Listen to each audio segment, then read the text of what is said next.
Since the beginning of civilization, the world has been full of unknown things. Due to their existence, the balance of mankind's peaceful life has been upset. However, no matter how advanced our technology, no matter how great our scientific breakthroughs, there will always be anomalies that cannot be explained. We don't know where they come from, or what their purpose is. These questions plague mankind and affect our daily lives. It's because of this that we founded the SCP Foundation, an organization dedicated to containing anomalous items, individuals, and phenomena. The SCP Foundation is committed to maintaining the normalcy of the world so that people may live free of fear. While ordinary people live in the sunlight, we must fight anomalies in the shadows. We must prevent them from being exposed to the public so that people may live in a rational and ordinary world. We secure. We contain. We protect.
Jason Carter is a death row inmate.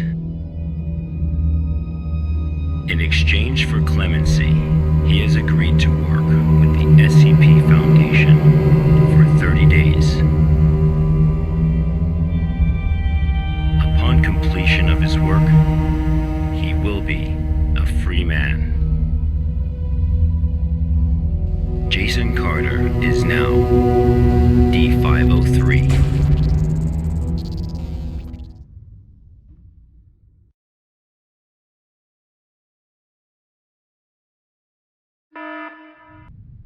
SCP protocol mandates that D503 now undergo a psychological evaluation.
This was the first day D503 psychological data was collected.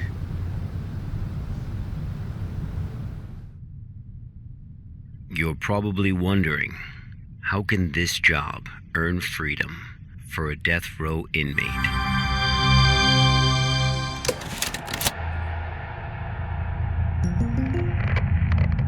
Good afternoon, everyone. I'm Dr. Raymond Hamm from Site 83. Welcome to today's training conference. Today, I'm going to share with you a little project I've been working on called SCP-7457. The desert you saw just now is SCP-7457. D503 is a volunteer who we invited to help us learn more about this desert. Prior to the Foundation's involvement with SCP-7457, 329 people went missing in this area. As a precaution, we have introduced lockdown measures as we attempt to find the cause of these disappearances. As everyone here is new to the Foundation, it will be good for you to learn about SCP-7457. Let me explain how it works.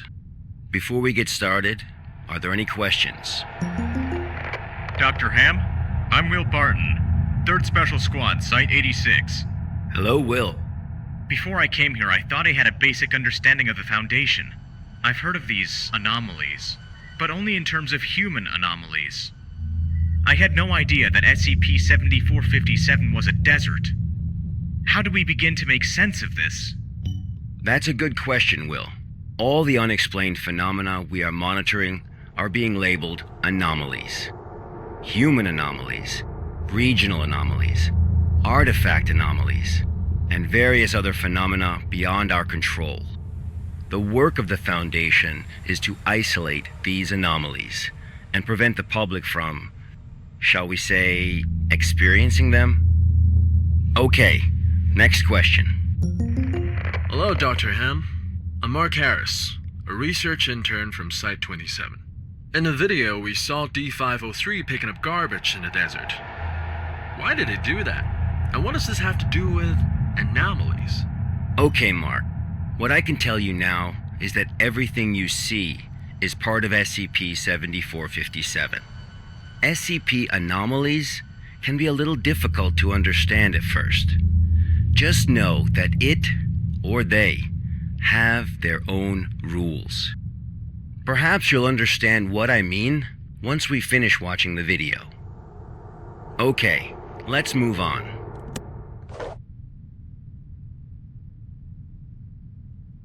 The first week was fairly normal. However, there was an interesting occurrence on the 8th day.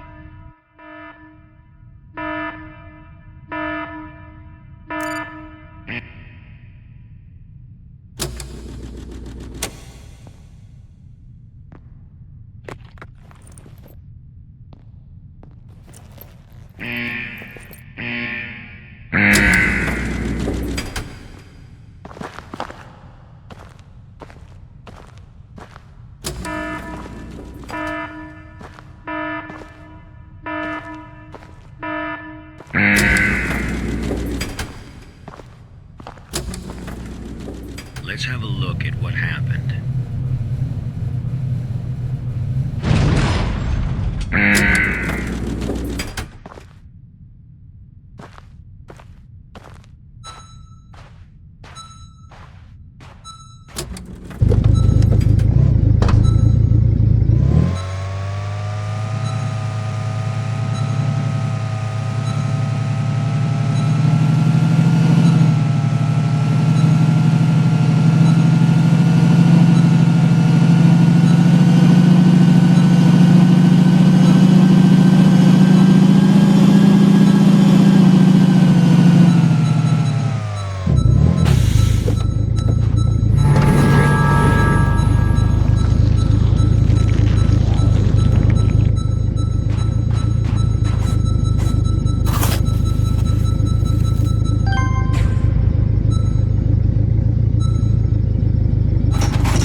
D503 had completed his task. However, he did not realize that he had already encountered his first anomaly.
That night, D503's psychological data showed abnormal fluctuations. Analysis tells us that D503 is dreaming.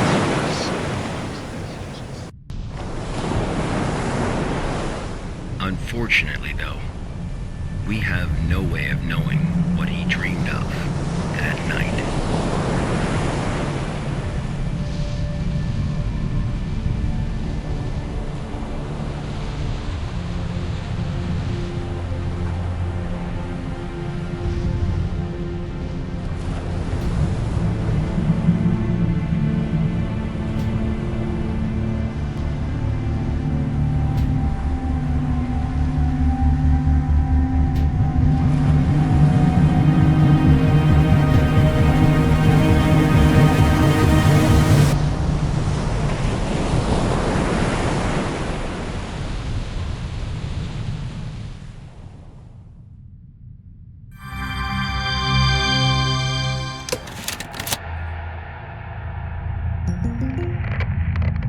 The 8th day marked a significant turning point, the start of SCP-7457's impact on D503.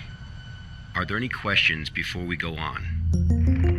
Hello, Dr. Hamm? I'm Spencer Jones from the Special Operations Department of Site-21. Hello, Spencer. It's still unclear as to why D503 needs to pick up all of this trash. If you wanted to monitor his psychological response to SCP-7457, why not just leave him out in the desert? Why assign him these tasks when there are already psychological evaluations taking place? Okay, our analysis has indicated that SCP-7457 produces a new cluster of trash every 8 minutes and 37 seconds. If waste collection is not done regularly, all that trash may soon flow into our world. It is worth noting, though, that the quantity of waste created here pales in comparison to the amount produced by humans. However, it still has the potential to become a significant problem in the future.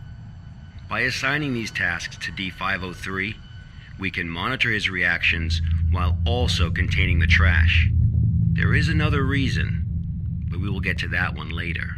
Is it not the case that the Foundation is exaggerating the importance of a minor issue before the issue is fully understood? Okay, everyone. I must emphasize that behind us is the general public, who are wholly unaware of any of this. Being meticulous and maintaining a serious attitude is essential at the SCP Foundation. Any oversight or underestimation of the enemy may result in disaster. Thank you, Dr. Hamm. I understand. Good. Let's move on.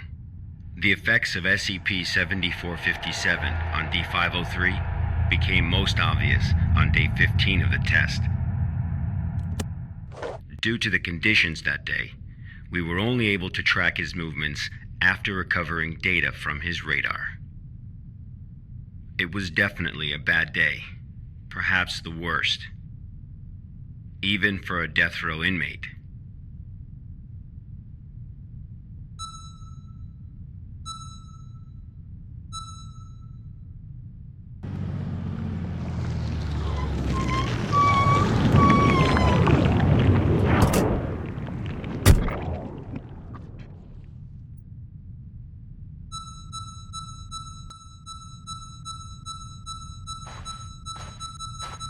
D503 found a radar that perfectly resembled his own.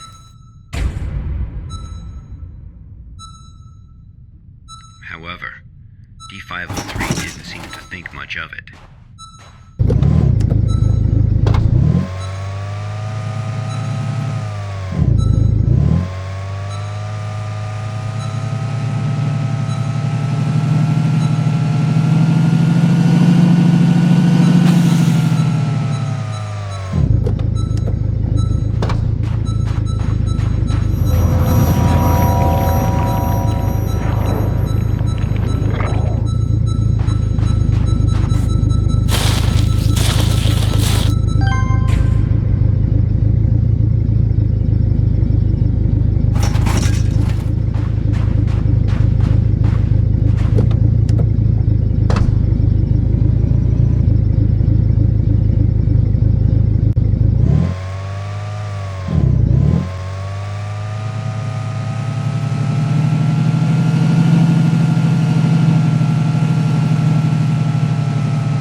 Persistent adverse physiological reactions proved to be a challenge for D503. He still managed to complete his work on day 15.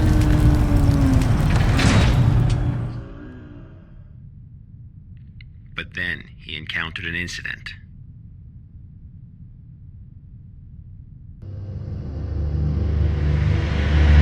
A sandstorm.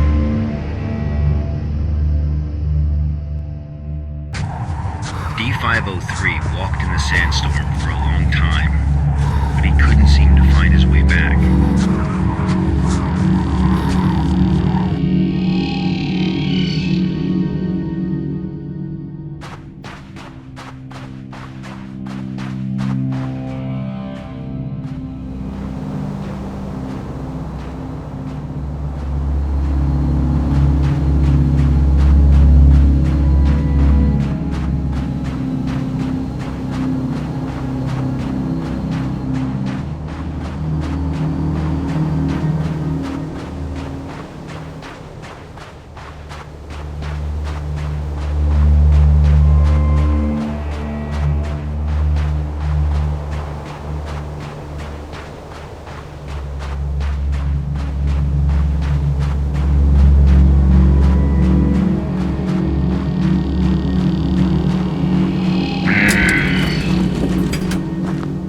D503 managed to find a sight just as he was beginning to grow weak with exhaustion.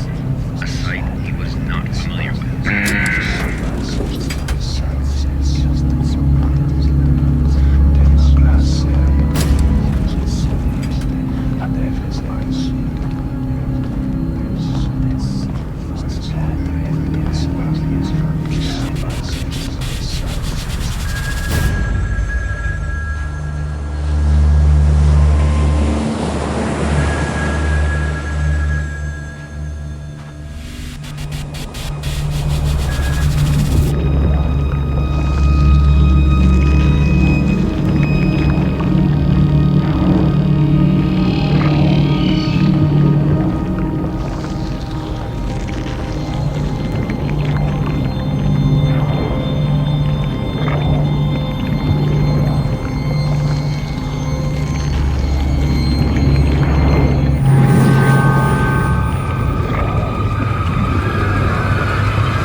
Experienced a call from an unknown voice.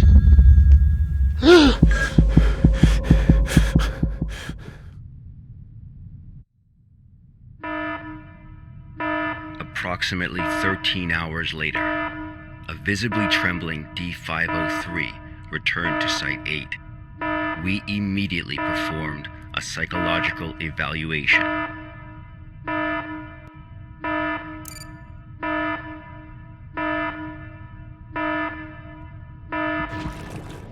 Major fluctuations can now be observed in D503's physiological data.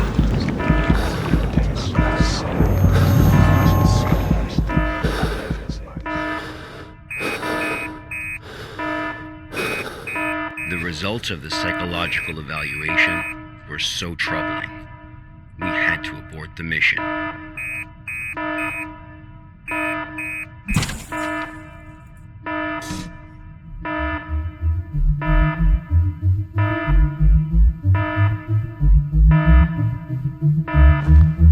D503 was able to break away from the Foundation's control. He has seen the test results of other Level D personnel who were analyzed at SCP-7457. That's right, none of the Level D personnel at SCP-7457 have ever been able to leave this desert.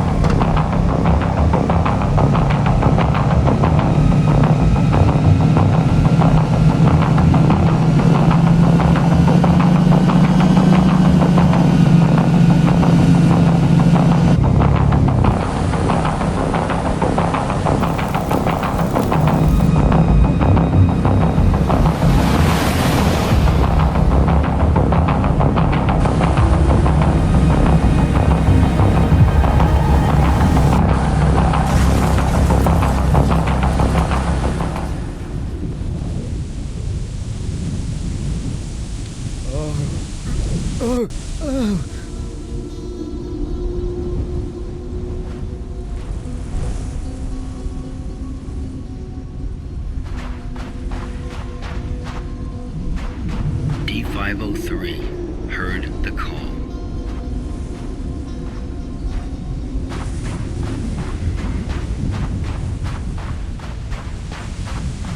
Humans often believe that their fate is in their own hands, that all choices come from their own free will. They don't realize that we humans form only a small part of this world. Out there, in the unknown world, we are as insignificant as a grain of sand in this vast desert.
48 days later, experiment participant D722 found the radar that had belonged to D503.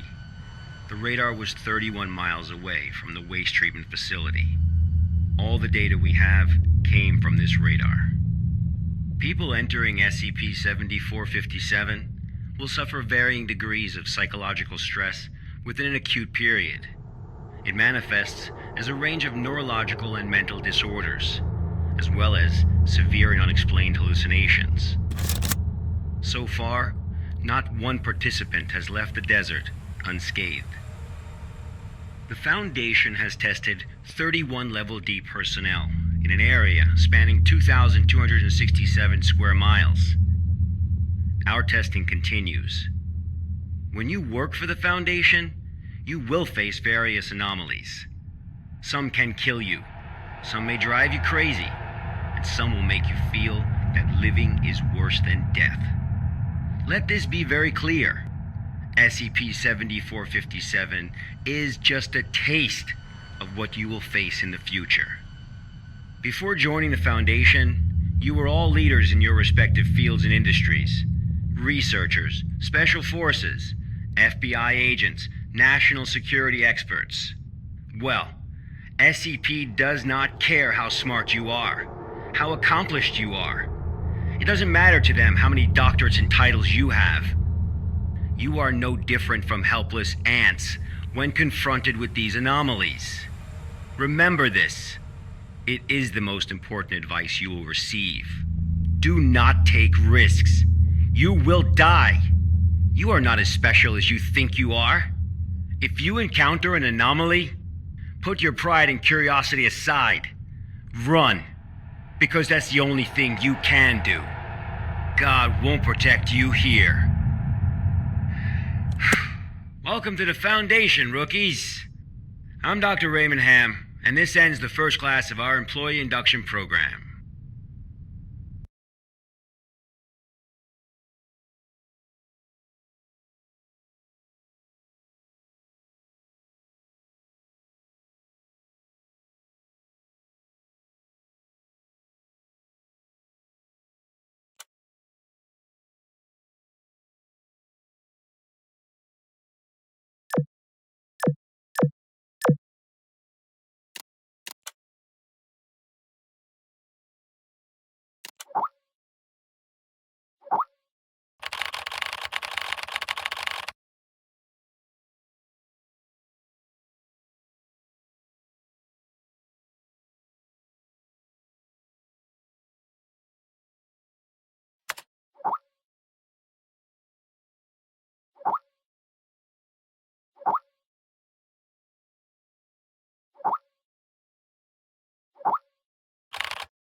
I'm Agent Q from the Accident Investigation Department.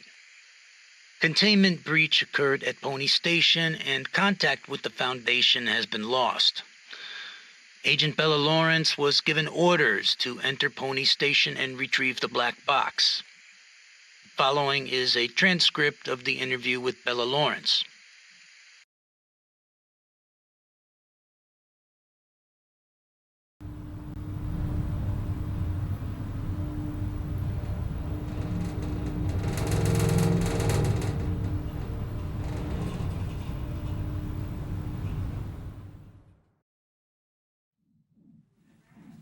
Heart rate 105.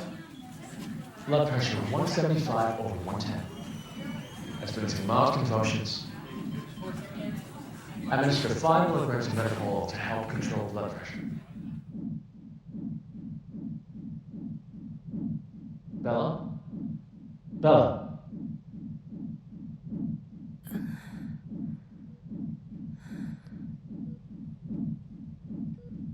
The drugs seem to be taking effect. Go ahead and ask questions. I can't be certain how long she'll stay awake for. Where's the black box, Sparrow?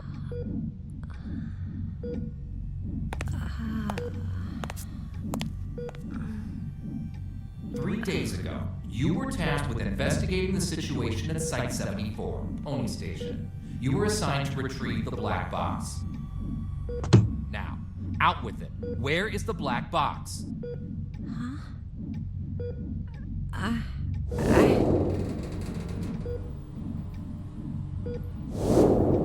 I brought it back. I brought the black box back.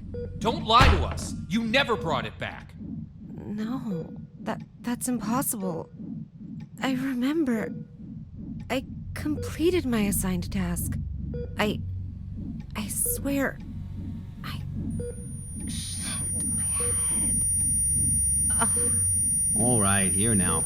This isn't an interrogation. We are not here to lay blame or point any fingers.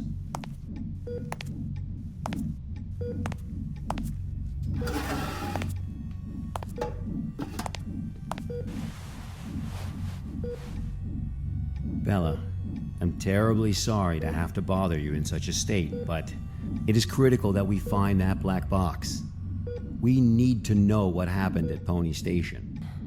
My memory's a mess at the moment. That's fine. We'll take it slowly, step by step. Why don't we start from the moment you received your mission? Tell us what you remember. I'll try. That night. Currently heading to mission site 74, Pony Station. We'll arrive in about 3 minutes. Very good, Sparrow. It's been 48 hours since the Foundation lost contact with Pony Station. SCP-701 experiments there have been ongoing. We have reason to suspect a containment breach. What is my mission? According to Foundation Security Regulation 709S, each site must have a black box placed in a secure area to assist in identifying the cause of an accident, should one occur. Your task is to investigate the situation and retrieve the black box. Black box? Got it. Okay, I've arrived.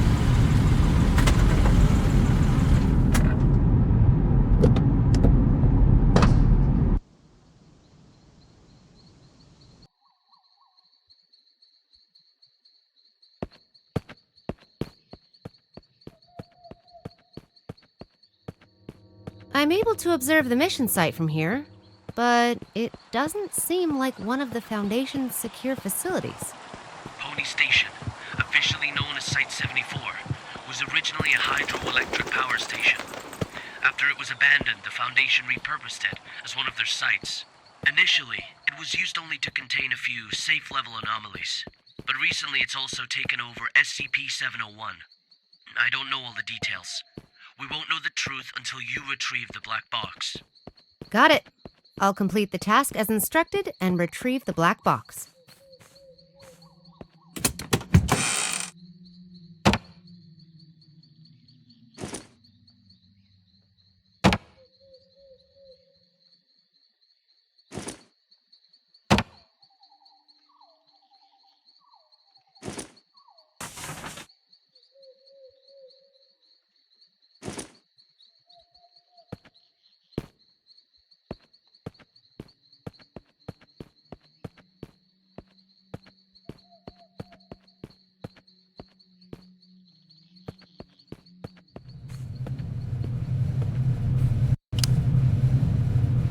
I've just entered Pony Station. Retrieve the black box from the lab. Room 705. Take the elevator. 7th floor. Sparrow. Must. What's that? Bald Eagle, you're cutting out. Damn. This is out of the safe range. I'll place a reality anchor.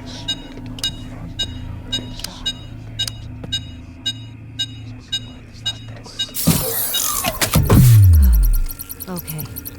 Much better. Now let's find that elevator.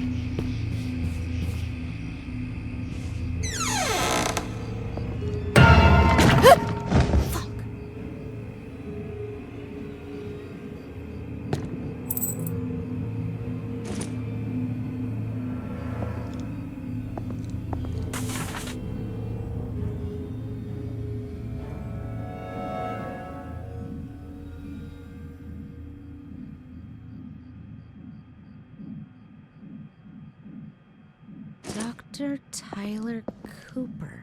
I've heard of this guy. A bit of an eccentric and a thrill seeker.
This must be the elevator. To the 7th floor, then. Blood we offered, the hanged king we served. I serve my king with my blood? Blissful suffocation, sacrifice of sin? What's this? Some kind of poem? Ah, my head. Ah.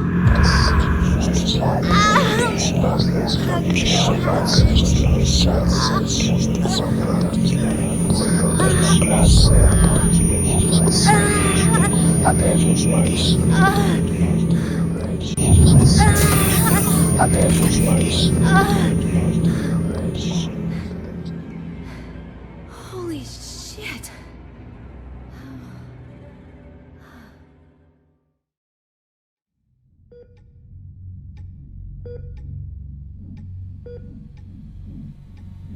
I'm very familiar with cognitohazards.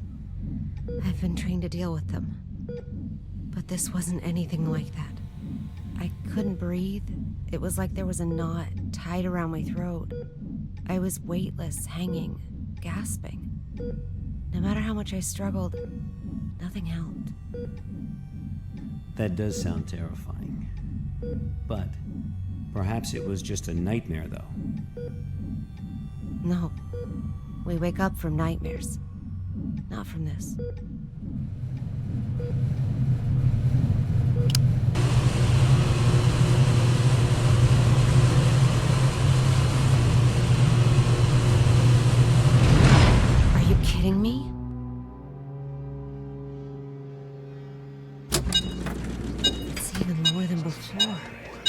I've got to place a reality anchor.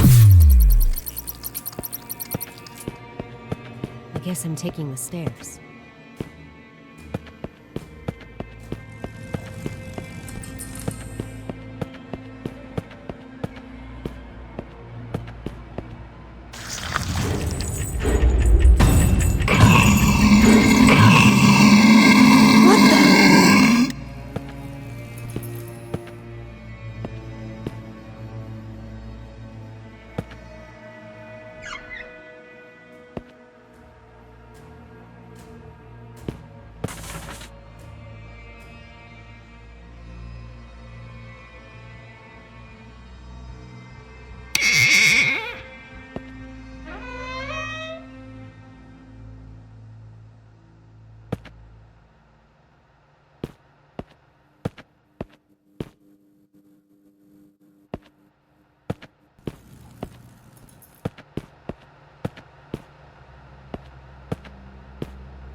Locked.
This cognito hazard.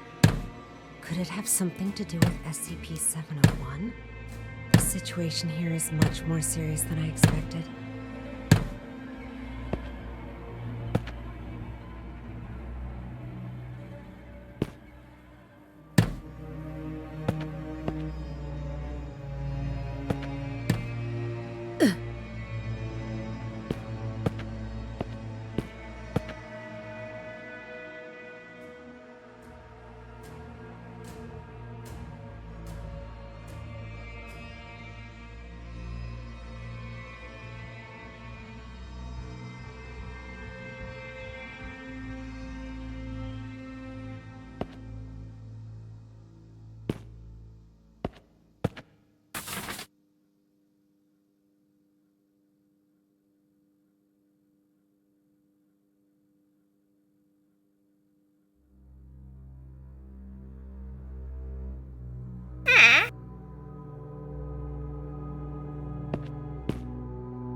This must be the archive room.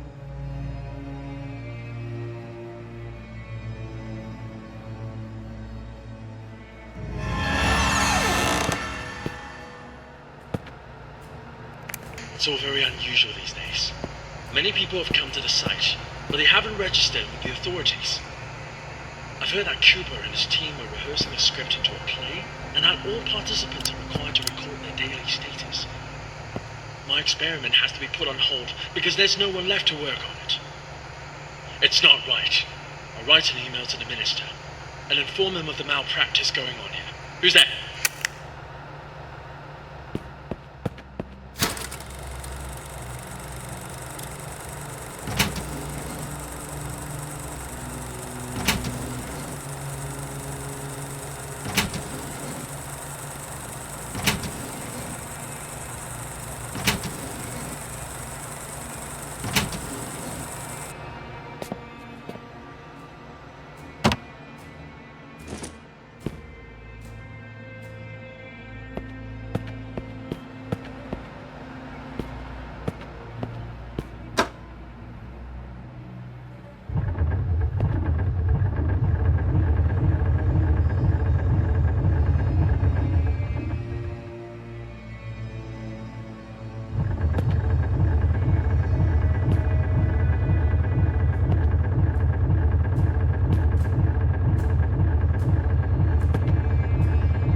Dr. Cooper needs so many volunteers.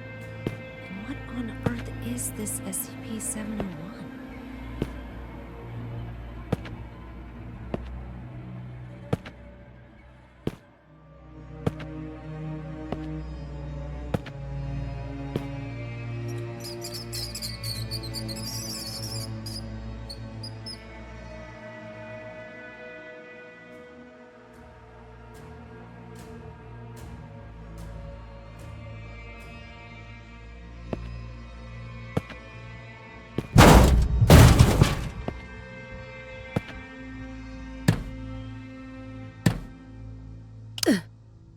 Finally, luck is on my side.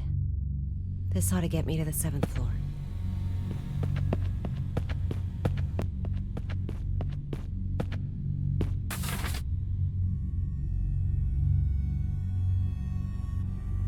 Rehearsal notice?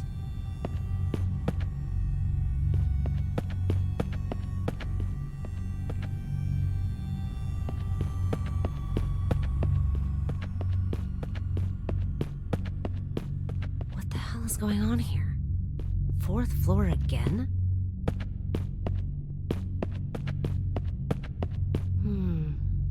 The way out of here might have something to do with these clocks.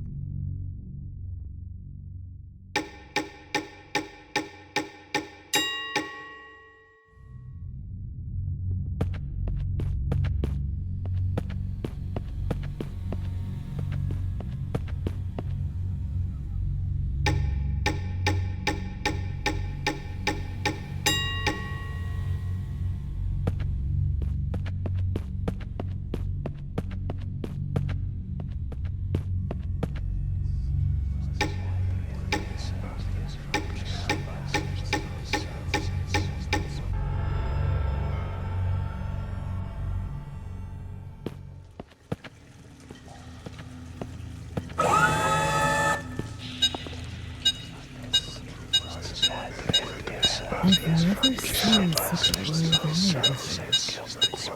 The situation might be even worse than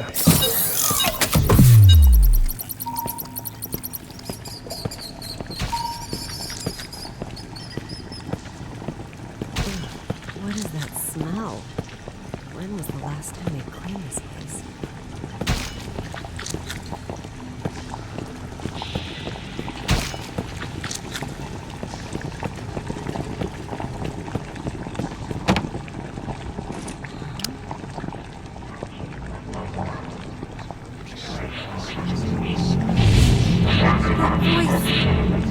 That voice again. Voice? What voice? I serve my king with my blood.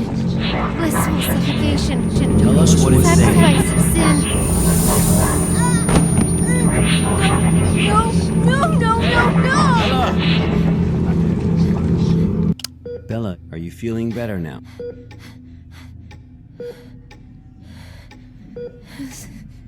Suffocation. Like a rope looped around my neck, pulling tight. Weightless. Hanging. Nothing around me. Just my feet dangling. Struggling. Fighting. It will swallow me and make me its slave. Bella, you are completely safe here. Nothing can hurt you. Okay, let's continue. The situation there was much worse than expected. Much worse. I knew I had to get in touch with the Foundation. I managed to find a phone, and I called her backup.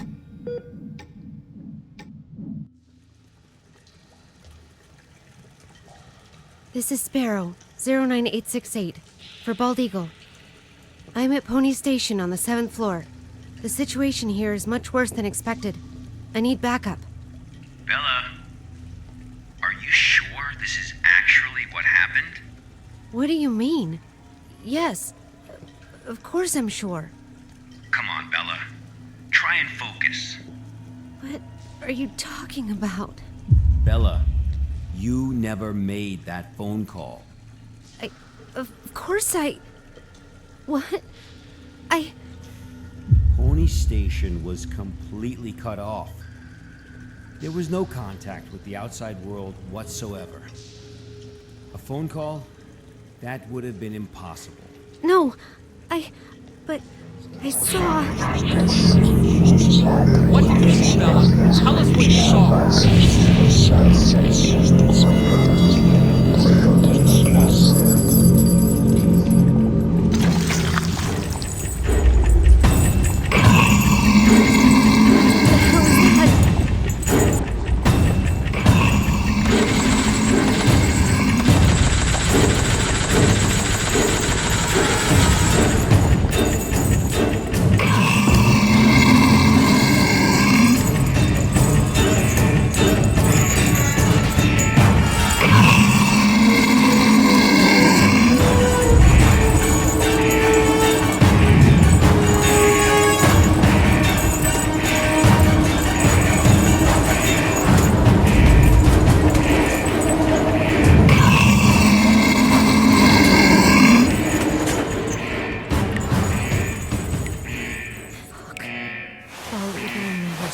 anything about that. Bastard.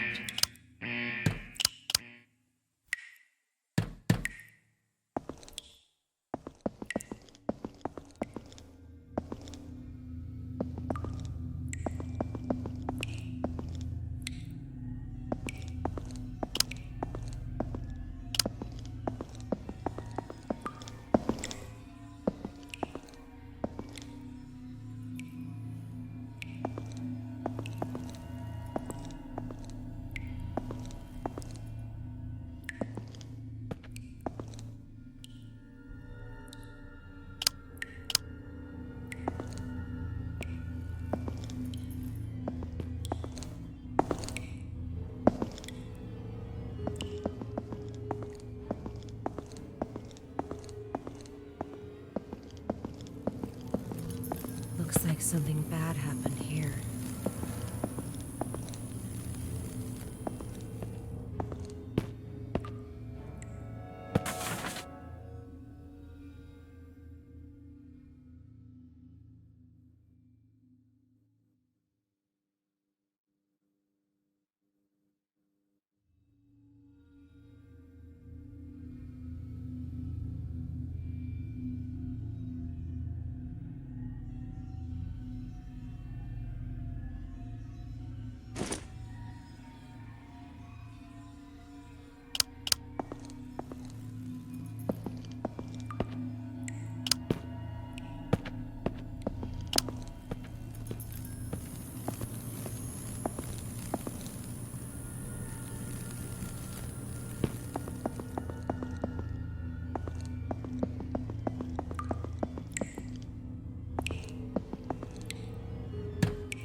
rehearsals?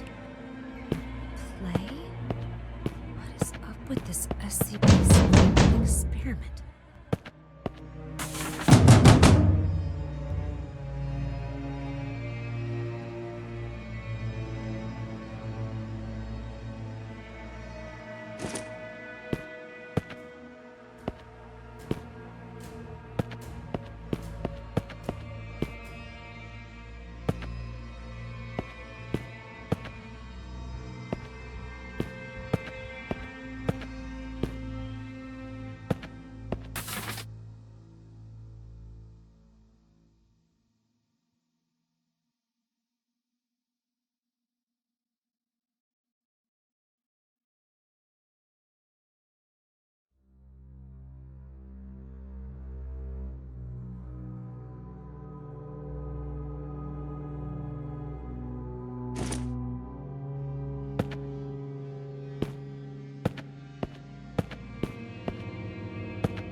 Why does it look like they're all going to the same place?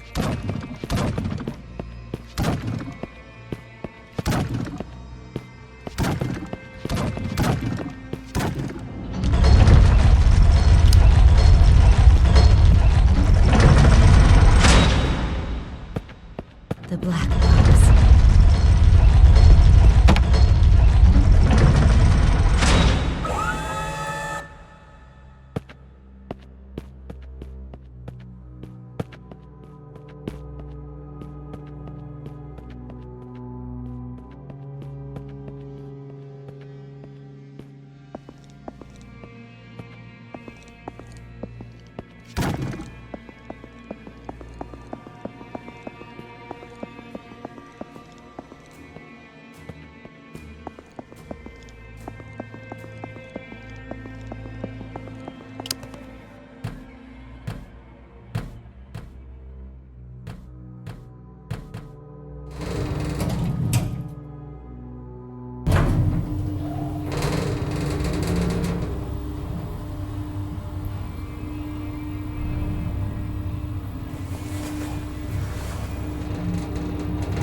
we really need you to tell us the truth here. What do you mean? I'm telling you the truth. I completed my task. I retrieved the black box from Pony Station. Looks like the cognito hazards really did a number on her. What are you talking about? I'm fine. Bella, there was no black box in sight when we found you. That's impossible. I'm positive. I know I had it in the escape elevator. And there is no escape elevator in Pony Station. None of what you're saying adds up. But that's impossible. It's just impossible. Look at me, Bella. Try and focus. What really happened? What really happened? Bella, think carefully.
Station will have to be locked down.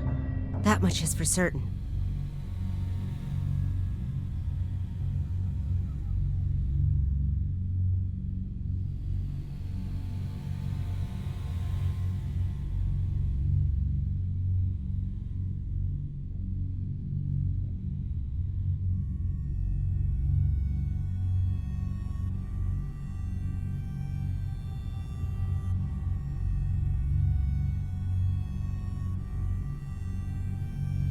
So SCP-701 is a script. Performance, and now all the police station is ruined. Dr. Cooper, what have you done?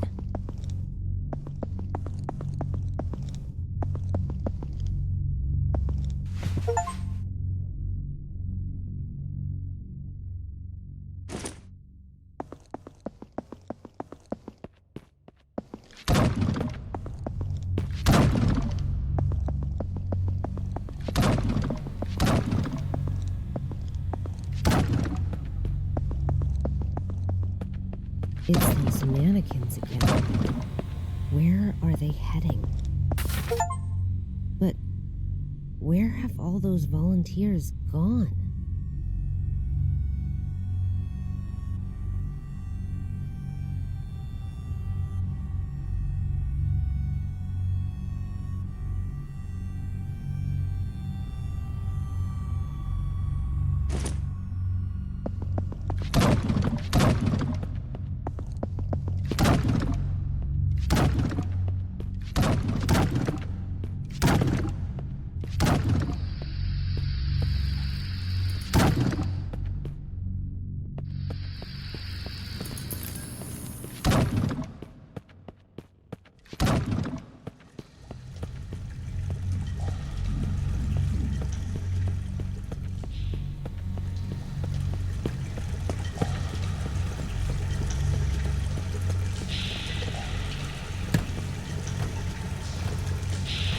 Holy fuck. Guess this is the ending of their performance. SCP-701. The Hanged King. king's tragedy.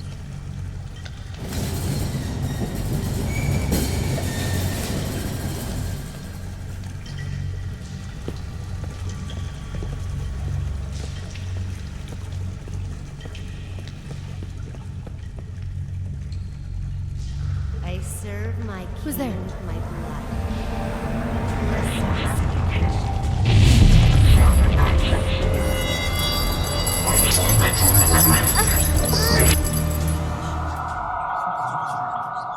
What the fuck?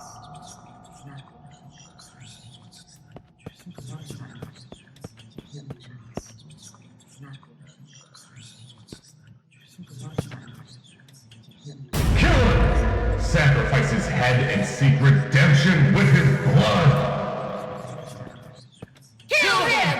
Kill him! A despicable usurper does not deserve the glorious crown!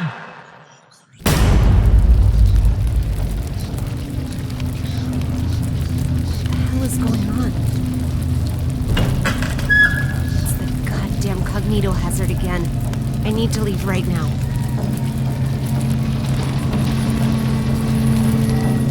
With this, our blood is hanging!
With my blood, I serve my king.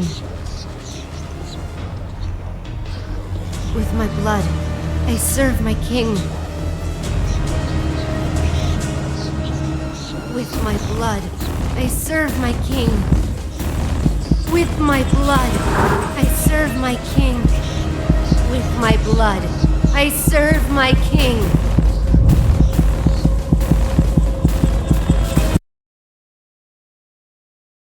With my blood, I serve my king.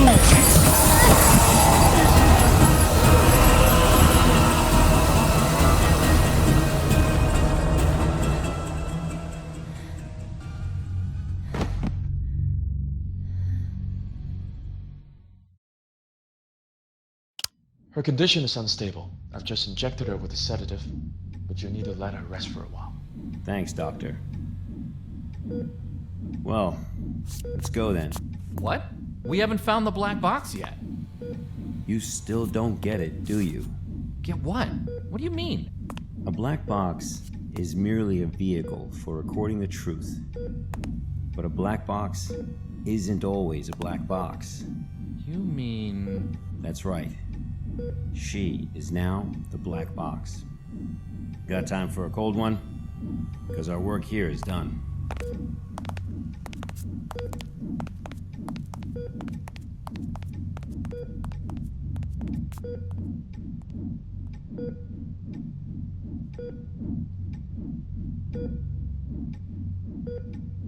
I serve my king with my blood.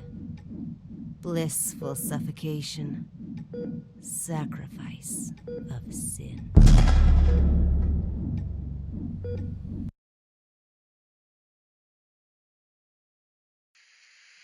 The black box has been properly contained at Site-105 and pending further investigation. Above is the full record of the inquiry.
There are many stories in this world. Some are read widely all over the world. Some are hidden in dust and known only by a handful of people. Today I'm going to tell you a story no one else has heard before. A real story of mystery and wonder and adventure. And then you too will become the guardian of this story. The story takes place in a world of long ago. The hero of our story is a little boy. His name is Daniel.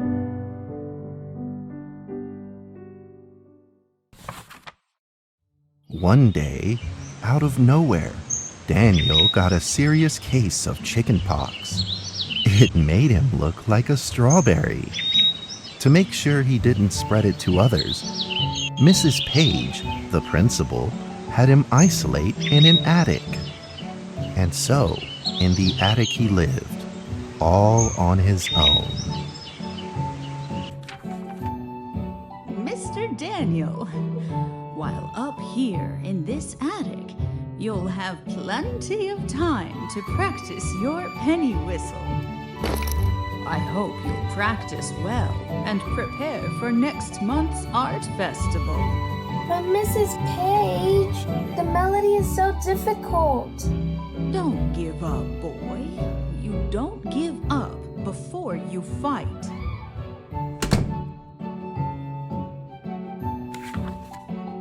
Daniel was reluctant at first, but he trusted Mrs. Page, and he knew he should listen.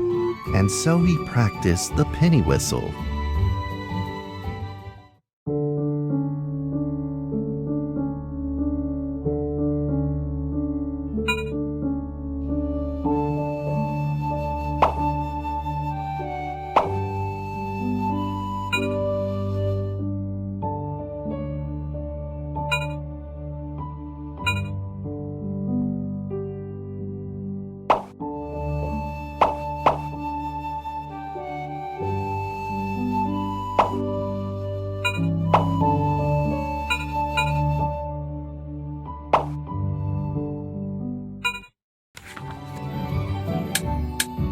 Suddenly, he heard some strange noises in the corner of the attic. Huh? Who's there? Daniel decided to go over and take a look.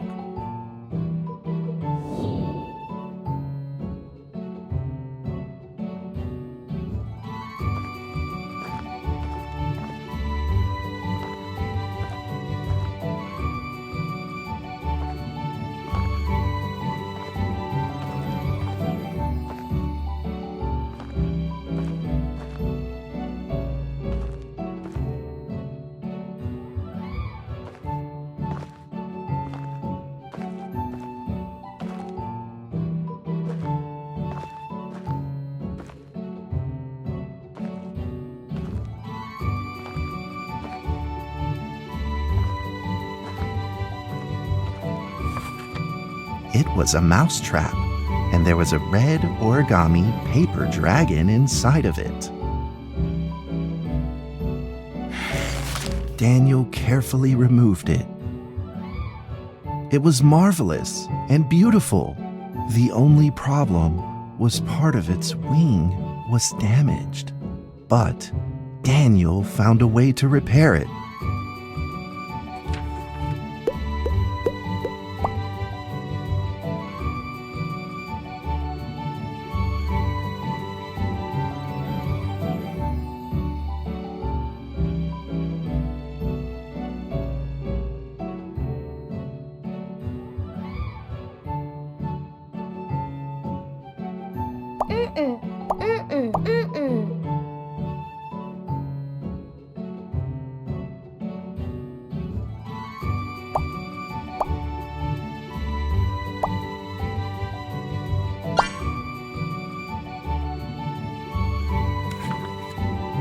Daniel held the repaired paper dragon high up in the air, imagining that it soared over all the world below.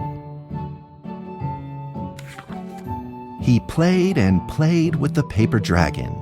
Wee! Woo! Dragon! Soar!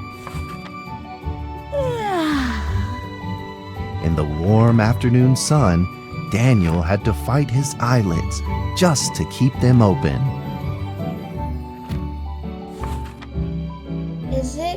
Could it be?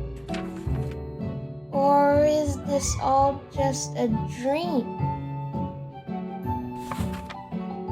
The next day, with boredom and loneliness weighing him down, he began to fiddle with the old radio.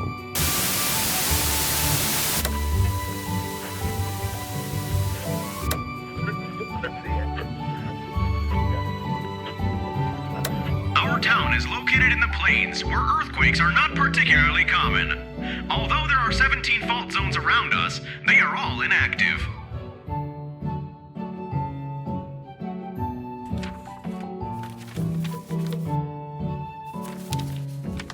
A scrunched up ball of paper rolled over to his feet. Where did this paper ball come from? Just as Daniel went to pick it up, the ball suddenly came to life, and it rolled away. Daniel chased after it.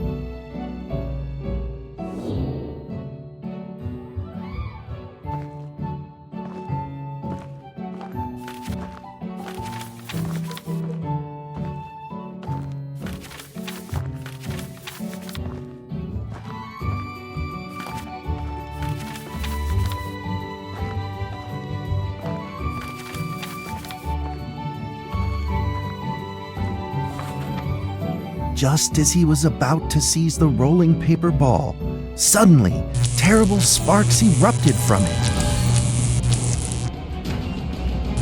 Before his very eyes, the paper ball began to grow, bigger and bigger. At that moment, a red figure suddenly appeared. The red figure quickly subdued the paper ball and threw it into a cardboard box. Daniel studied the red figure carefully. It had a sticker on its fluttering wing. It was the paper dragon. I wasn't dreaming. Thank you for saving me. Daniel was grateful and very happy.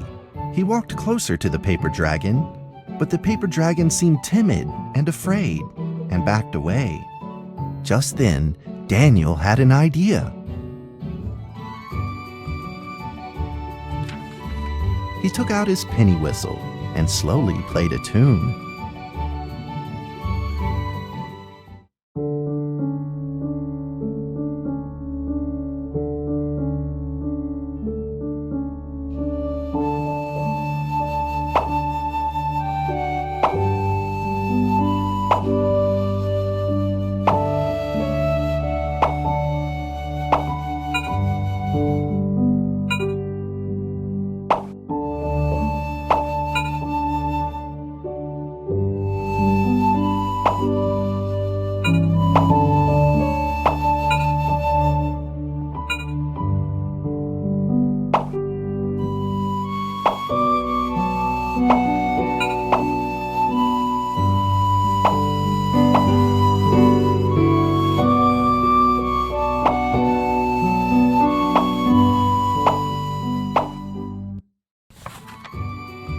The paper dragon enjoyed the sound very much. It began to move along with the rhythm, flipping up and down in the air. Soon the two were playing and dancing, just like old friends.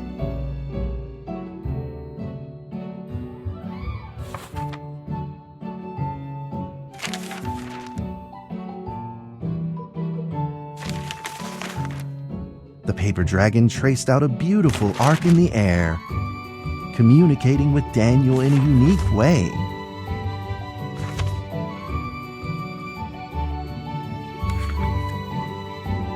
My cherished friend, after many long years, we finally meet again. Tell me, how has your family been? A great thank you for playing that music for me. You know how I love the beautiful rhythm of that instrument. But we ought to take precautions, as the room is not stable. Do you still remember how the room works? You're welcome to visit anytime. The piece of paper then changed back into the shape of a paper dragon and flew into the cardboard box. The box closed shut, and a calm silence was restored to the attic. Daniel rushed to find a watercolor pen and marked the box with excitement in his fingertips.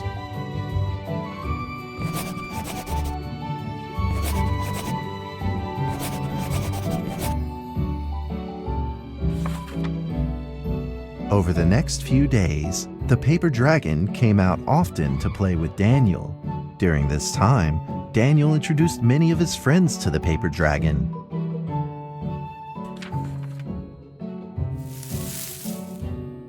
That cat's name is Mrs. Carter. Ever since I secretly fed her some fish for dinner, we've been good friends. That's Duke, Mrs. Jessica's pet. He doesn't like rainy days or Mrs. Carter.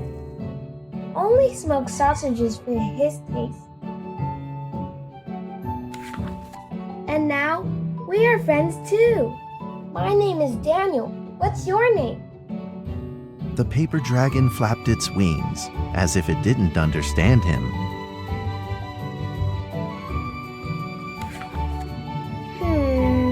Well, since you like the sound of the penny whistle so much, why don't I just call you Penny? I'll keep practicing to make it sound better. Daniel and Penny then played baseball together in the attic. Let's play cat.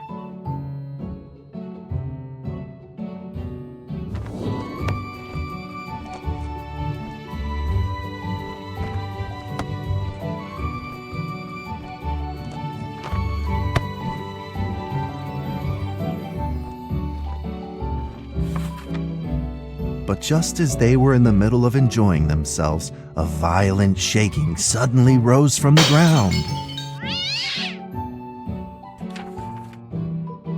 A stubborn earthquake is back at it, folks, and it seems even stronger than last time.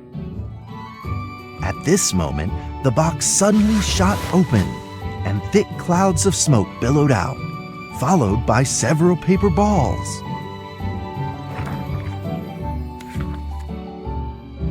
Penny attacked the paper balls without a moment's hesitation and promptly threw them back into the box.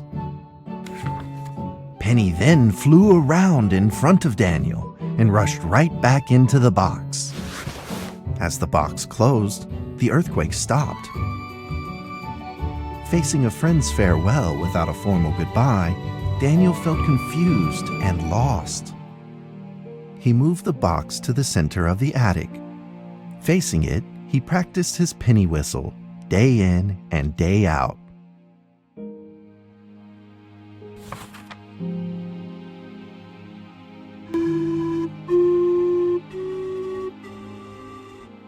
As the days went by, Daniel's playing became smoother.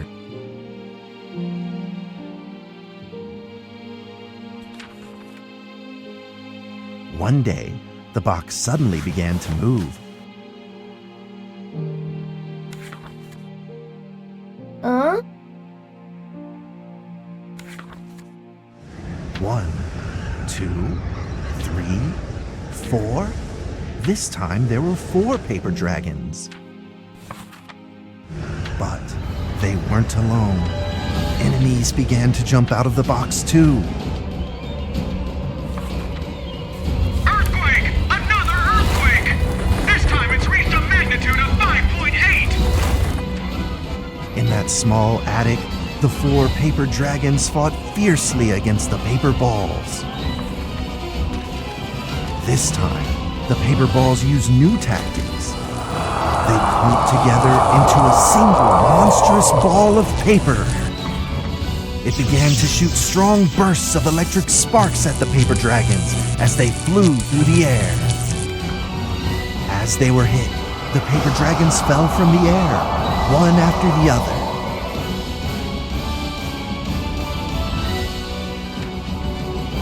Seeing the injured paper dragons, Daniel felt very distressed and anxious. Just then, one of the paper dragons painfully started to fly and gathered the remainder of its power. The paper dragon transformed into a great beam of light and dove straight down to pierce through the monstrous paper ball. And then came another paper dragon. The monstrous paper ball was blasted to bits, exploding into smaller paper balls. Trembling, they struggled to escape back into the box. The sacrificed paper dragons were reduced to swirling shreds of paper, and a silence pervaded. Peace and tranquility were restored once again to the attic.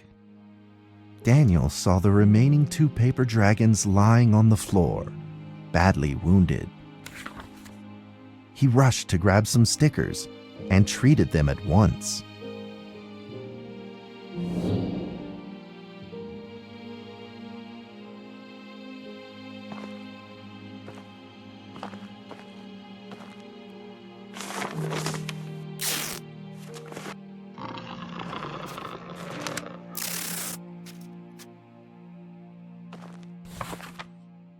Suddenly, countless paper dragons began to gush from the box. The 2 wounded paper dragons were repaired and began to fly. Like 2 colored threads, they merged with the other dragons, flying in unison. The dragons moved like a tide, flying freely through the attic. Daniel eagerly took out his penny whistle.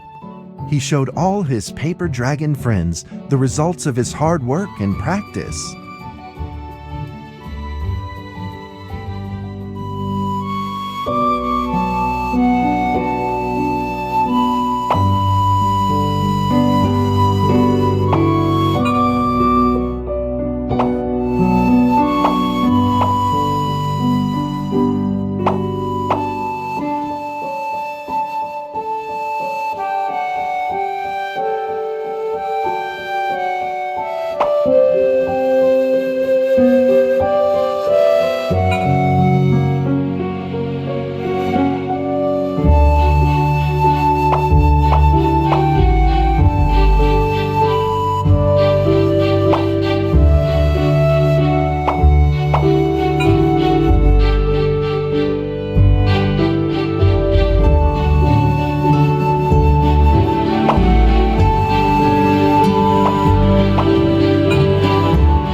In the sweet melody of his playing, Daniel felt himself enter into the world of dragons.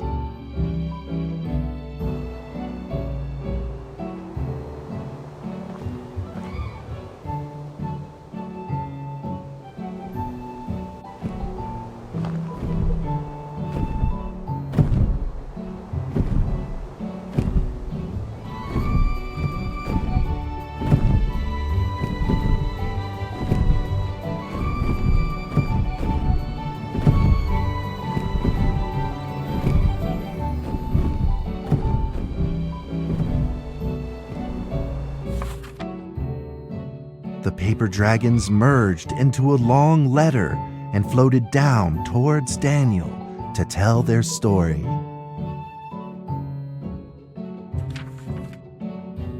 After the last war, the fantasy world enjoyed a long spell of peace and stability. But now, the giants have returned. They have launched ferocious attacks, trying to invade your world through the room. We are prepared to launch the final defense.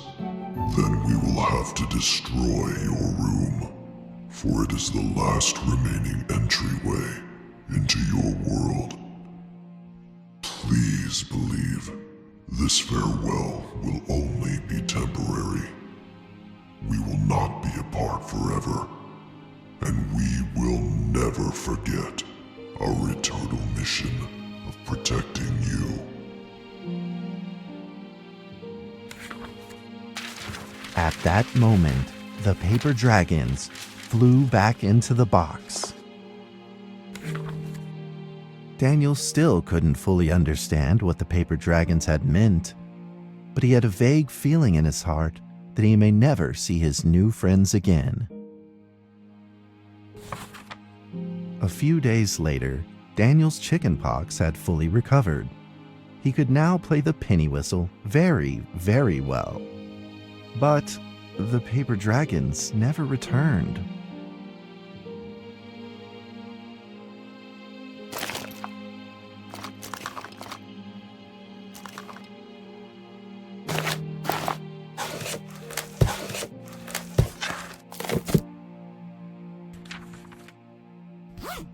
Maybe it was time to leave and move on.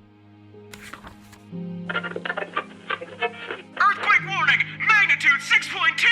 A massive earthquake is hitting our town! All townspeople, please leave your houses immediately and move to safe open spaces! Just then, countless paper dragons shot from the cardboard box. However, it seemed like they were under attack, spinning and falling through the air in confusion. What's happening? Daniel quickly grabbed the stickers out from his bag and did his best to heal the injured paper dragons.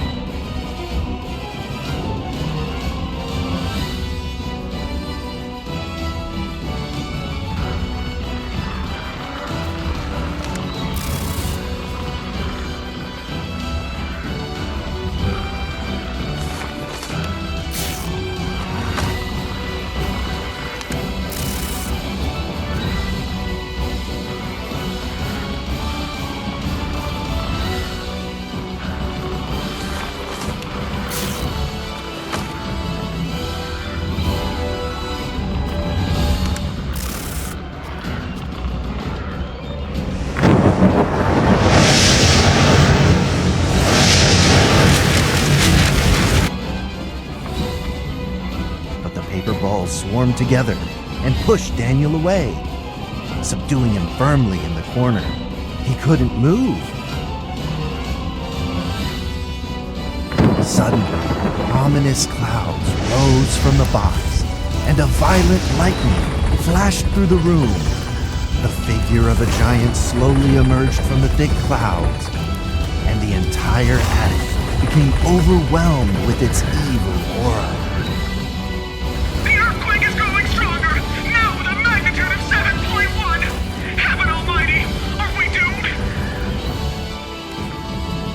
The giant unleashed its power maniacally.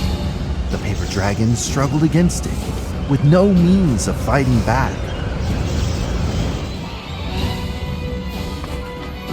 At this critical moment, 2 paper dragons shined brilliantly. Together, they heroically crashed their bodies into the giant. Daniel thought the giant had been defeated by the paper dragons, but soon he found that things would probably not be so simple. The giant's figure could still be seen in the thick smoke, looking evil and terrible. The attacks of the paper dragons had had no effect, and the giant had only grown stronger. It fought back with a new ferocity. The paper dragons were simply no match for it. The earthquake is going stronger still! The greatest disaster this town has seen in over 100 years! My heavens! Will this nightmare ever end? With the paper dragons now all but defeated, Daniel spotted a frail figure in the distance. It was Penny. It flew gently in front of Daniel and affectionately rubbed its head against his fingers, as if this whole crisis had never happened. Daniel felt like Penny was trying to tell him something, but he didn't quite understand what. Penny then left Daniel and soared into the air with a determination in its wings. Suddenly, the other paper dragons seemed to be summoned. They flew through the air, all together in unison, responding to the call without an ounce of hesitation. At that moment, Penny turned into a great red beam and rushed fast towards the giant. The other dragons followed, shining together like a shooting star. At that moment, Daniel seemed to see a real dragon flying. No!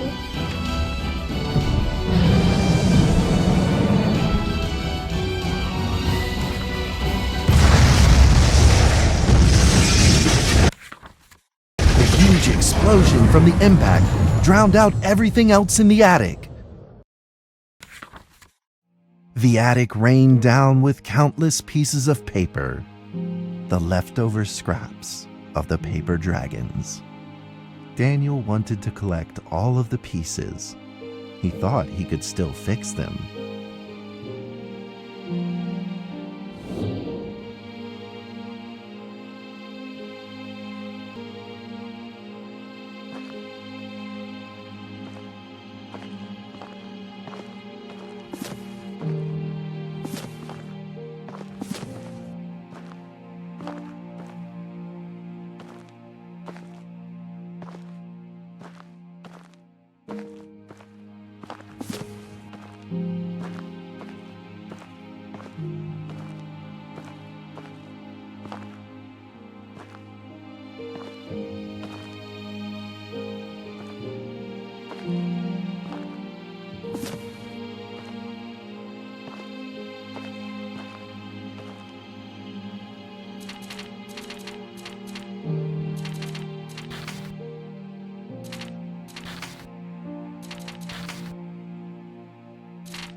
Goodbye, my friend.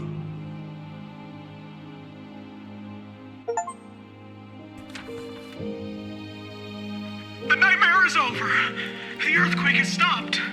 With God's mercy, our town is safe. We thank you, Lord, for your protection.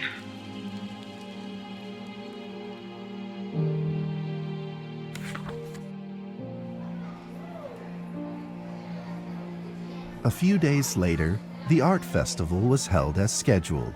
Daniel attended the show with his penny whistle.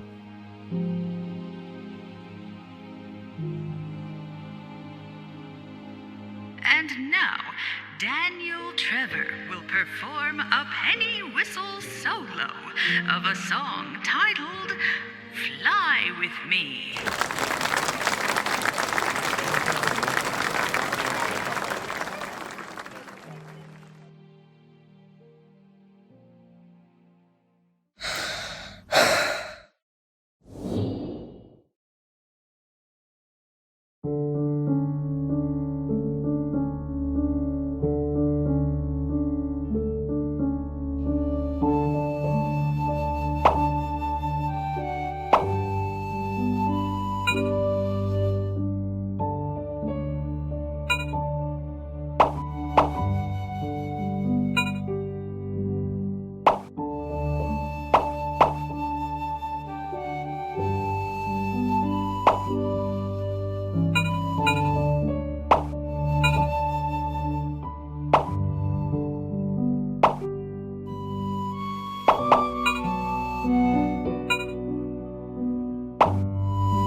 And that's how the story ends.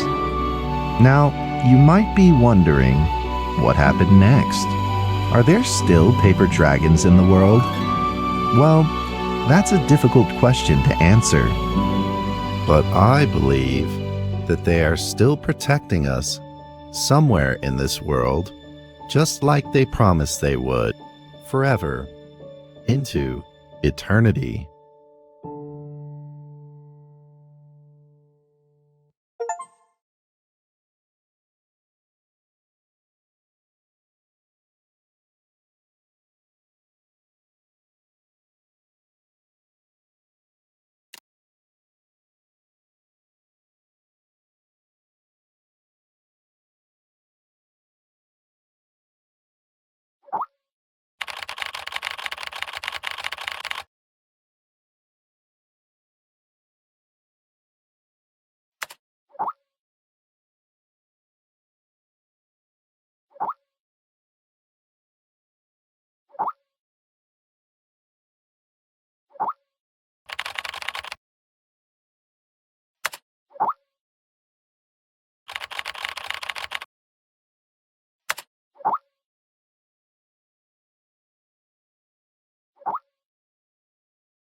D6744, please provide your identification code according to the mission letter.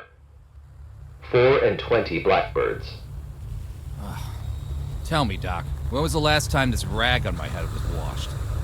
D6744, according to the 7th edition of the Security Regulation Amendment, you must first provide your identification code. Otherwise, you will be executed. All right. 4 and 20 blackbirds baked in a pie. You're a real fan of these formalities. Everything's got to be right by the book with you. Oh, God.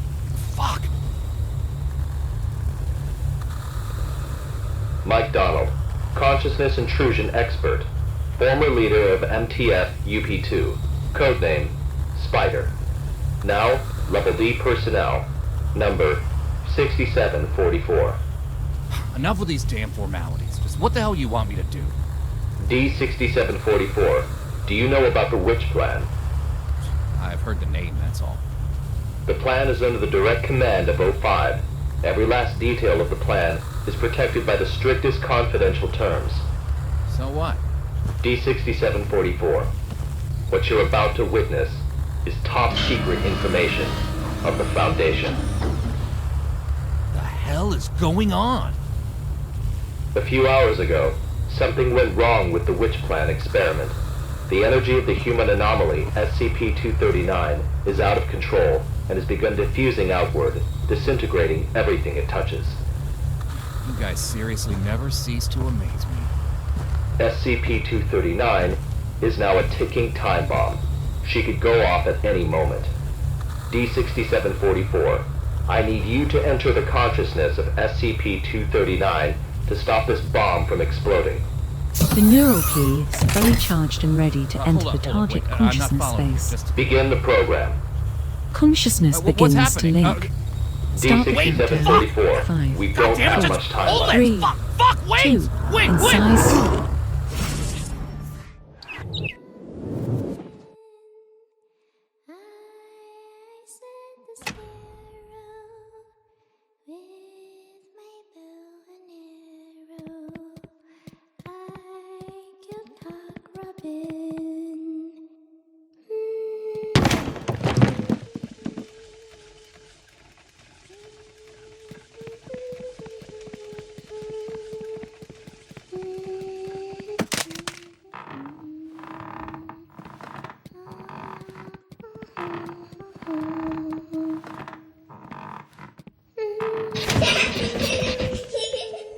D6744, can you hear me? Son of a bitch! Fuck you! The situation is urgent. If you were still the way you used to be, you would have done the same. Hello there? Hey, wait! D6744, what did you see? A little girl, but she ran away when she saw me. That little girl is SCP-239. What else have you discovered?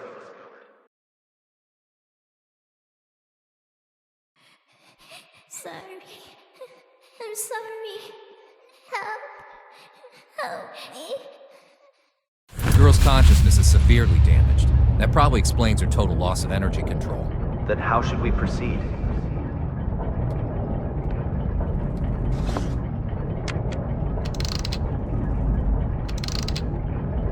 I'll have to enter her pre-conscious. If there's a solution to this, it's gonna be in there. Good. D6744, you really are the right person for this mission. D6744, I must remind you, SCP-239 is no ordinary girl. She is uniquely dangerous. Do not forget. Yeah, I got it. I'm dangerous too, don't forget. Brainstorm whisper, butterfly, garden, activate, wings, fan, passion, French, resin, roarer, ladybug, time clock, summer, verb, movie, snake, cry, turkey, eagle, 16, eternal blood, science, red, sleep, stone green, touch, move, anxiety, close pain,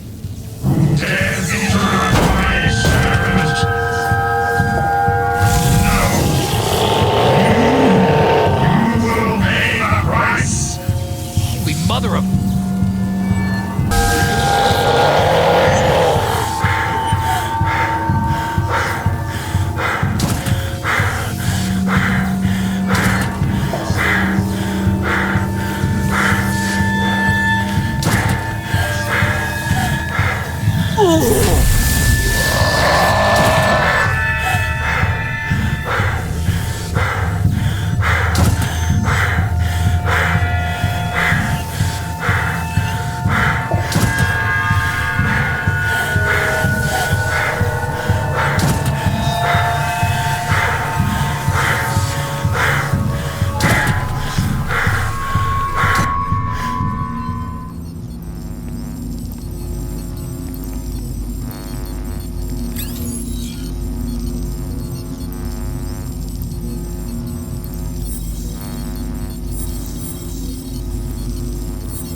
We are now conducting ability control test number 125 of SCP-239. Okay, let us begin. First, set voltage strength to 30 kilovolts. Power on. SCP-239. Move the target object to the designated location.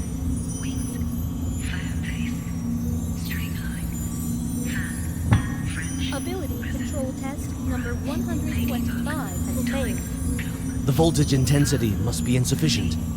I'll need a new test site, along with new equipment that can handle a greater voltage load.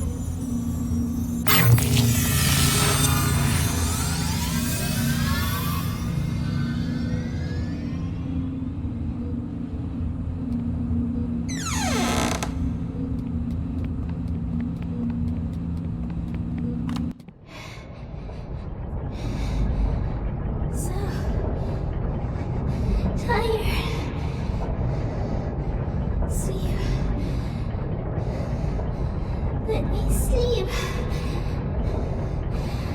Just a while.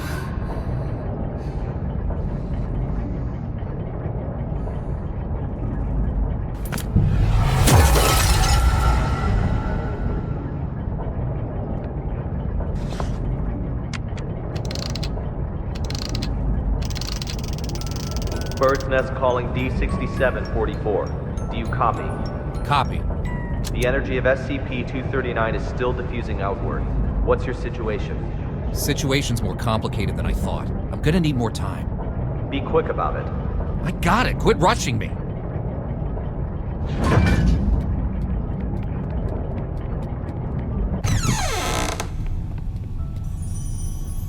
Have you heard? Heard what? O5 is displeased with the slow progress of Dr. Pierce's experiments. They've appointed a new director to take over the project. You sure it's not just a rumor? Today's morning session was chaired by Dr. Pierce. It's true, trust me. If I'm being honest, I don't really like Dr. Pierce. Something about him, just gives me the creeps. Stop.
How are the preparations for the experiment coming along? Equipment's been checked. Everything is ready. Good. Anything to be aware of? Sam went to the counseling room after yesterday's experiment. Give him an injection of amnestic agent, and let Arthur take his place.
Try again.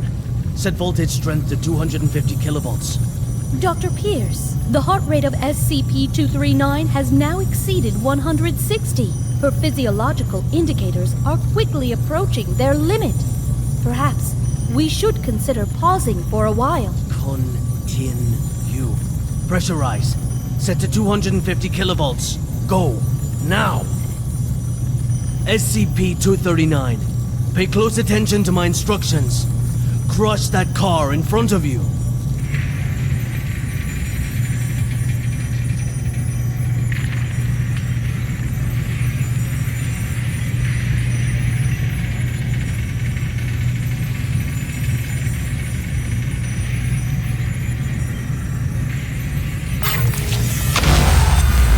What's the meaning of this? Sean Pierce. Violet. Long time, Sean. What's it been? 7 years? I've got no time to play catch-up with you. Not a great first impression you're leaving either. Barging into my lab and interfering with my experiments. According to Foundation security regulations, I could have you detained, you know. Still the same old temper. You haven't changed one bit, Sean. Well, if you want to talk business, then let's talk business. You should have a look at this first. This is... No. This is O5's mandate. Effective immediately. Which plan and all SCP-239 experiments will be led by me. No, that's... No! This is a mistake! It's not possible! Don't take it personal, Sean. The simple fact is that the development of SCP-239 is moving too slow. They want a more ambitious approach. A new process, if you will. A new process? What new process? Just what do you know about process? Please, Violet, enlighten me. Sean, let us end our bickering with this. Victory comes to those who fight, and to those who last.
Bird's Nest, do you copy?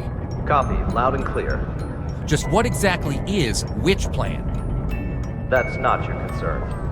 Focus on the mission at hand. Stop the spread of energy diffusion released by SCP-239, and do it quick. Yeah, sure.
Director Tattoo. The storybooks and toys we ordered have arrived at C3 Warehouse. Good. How's the containment room remodeling coming along? The bed and daily necessities are all in place. The demolition of the ARB potential development plan will be completed next. Good and good. Now, how about the formal meeting with our little princess?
Hello there!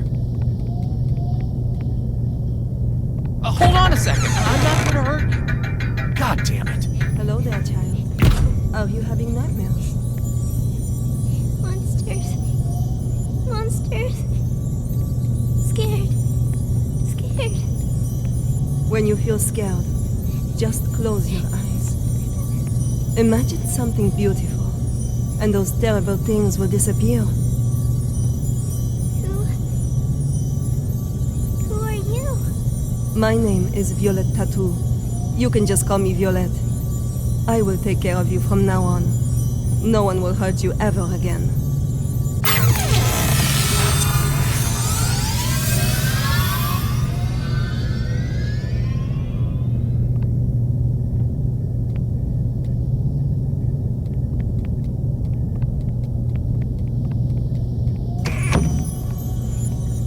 All right.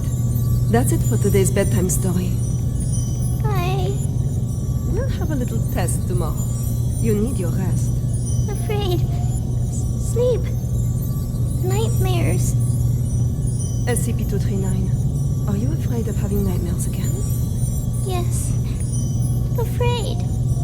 Just remember what I told you. When you feel scared, just close your eyes. Imagine your little friends in the stories all running out of their books to come play with you. Then you won't be afraid. Get some sleep now. Remember to imagine those beautiful images. Close eyes. Imagine. Imagine. Beautiful images.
Cheetah stops its hunting.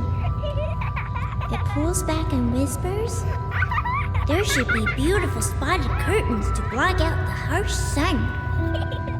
The robin shakes its head again. The giraffe speak from way up high. The house should have a high roof, and plates should hang from the ceiling. The robin flaps its wings and flies away. The hippos let out a loud yawn. The house should be built in a pool, so we can bathe anytime and sleep anytime. The robin shakes off the water droplets and flies away.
My home is vast and boundless, and the whole prairie is my home.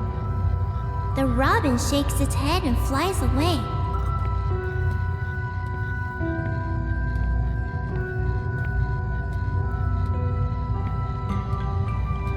My home is vast and boundless, and the whole prairie is my home. The robin shakes its head and flies away.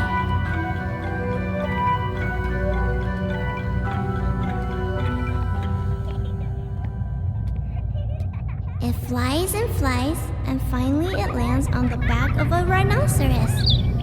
The rhinoceros says, everyone travels with all sorts of strange questions inside.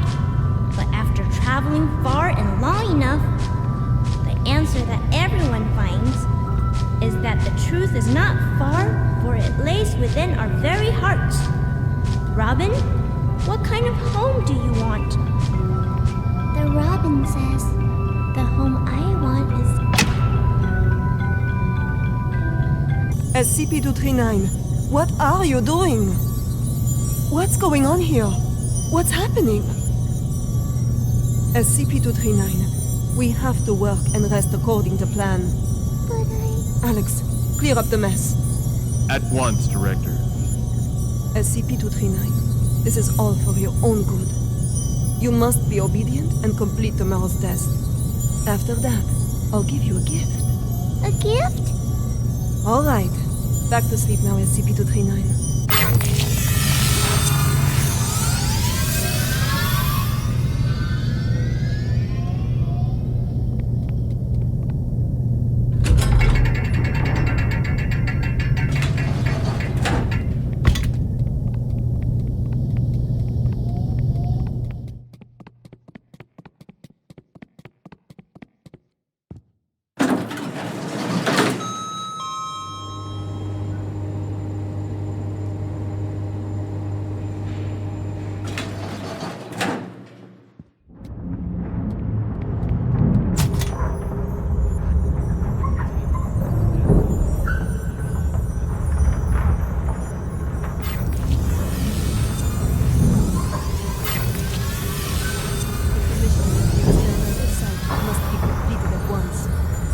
The formal presentation is next week.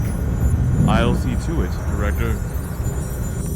What shall we do with these creations of SCP-239? Destroy them.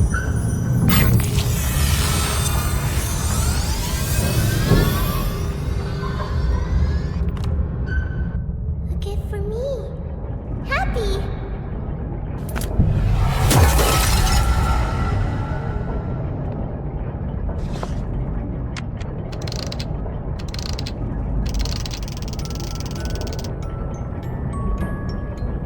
Hey, you there? D6744 calling Bird's Nest. D6744 calling Bird's Nest. What the hell are these guys up to?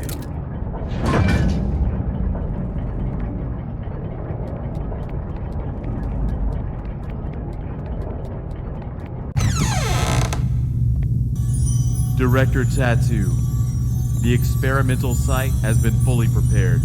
The report may begin at any time. Excellent.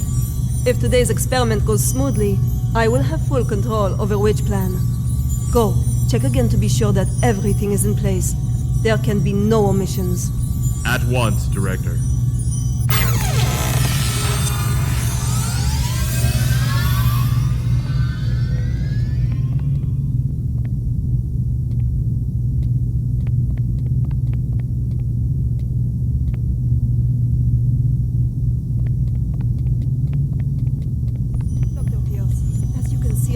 Busy at the moment. We'll be presenting Witch Plan's progress to the O5 Council shortly. Right, yes, that's just it. Listen, SCP-239's abilities are greater than you could ever imagine.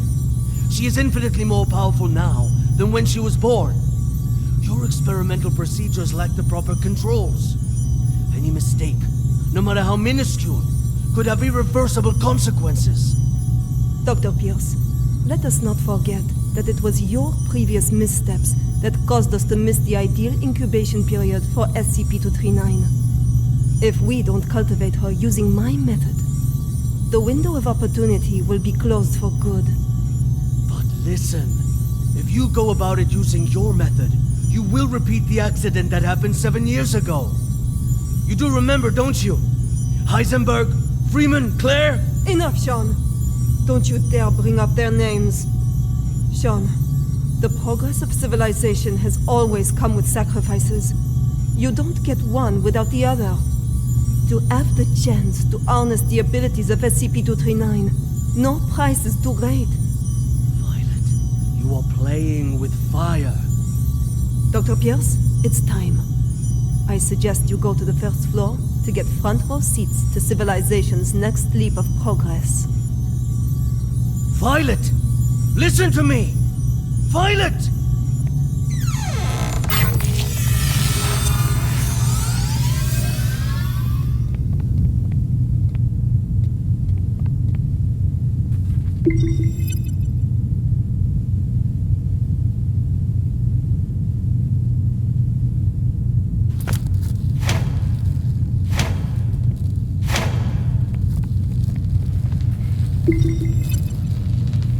I am Violet Tattoo, and this is the meter test part 1. SCP-239, do you remember our friend here? The little robin with the pretty feathers? Can you make it come out and play with us?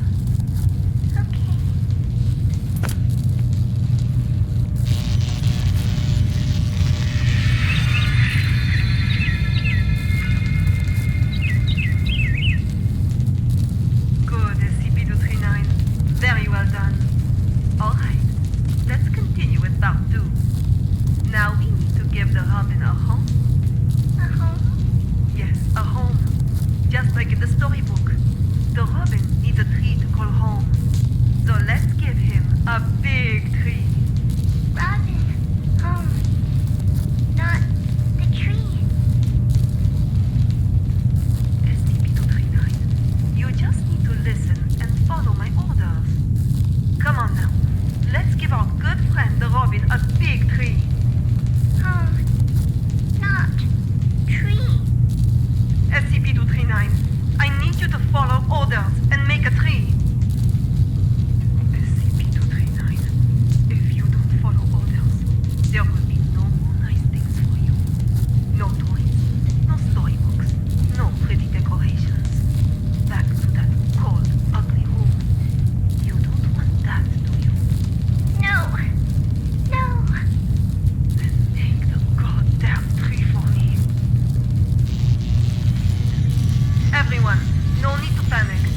This is all standard. SCP-239 will have a slight effect on the current when using her abilities. It's perfectly normal.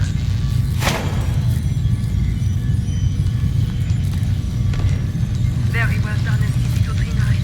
Good. Perfect.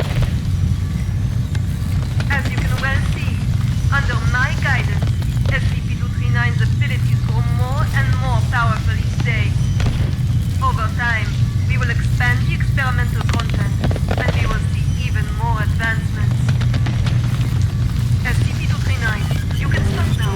That's enough. Stop it, SCP-239. That's an order. Stop now.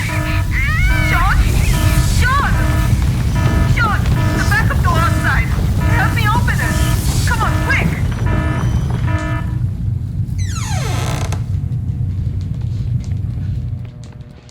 Help me open it. Come on, quick! Stop it, SCP-239. That's an order. Stop now.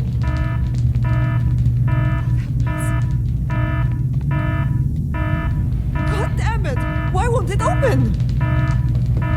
Sean? Sean! Sean! The backup door outside. Help me open it. Come on, quick! Violet, I told you you were playing with fire. Cut the bullshit and let me out. She's lost her mind. What are you doing? Open it! Open the damn thing! No. No, Violet. I can't. What do you mean? SCP-239 is out of control. Why would I open the gate? What the fuck are you saying? Open it! You're right, Violet. Victory comes to those who fight, and to those who last. You're talking crazy, Sean. This is not that. Open the fucking thing! An accident of this magnitude is just what I need to prove myself. Sean! Sean, don't think like that! We can work together! We'll do it your way! Your rules, your method! Whatever you want!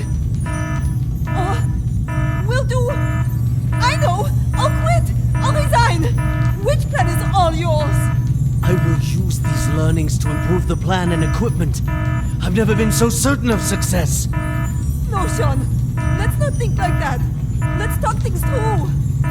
You have proven invaluable, Violet. You will not die in vain. No, Sean, no. No, you fucking Sean. I quit. Sean, you should...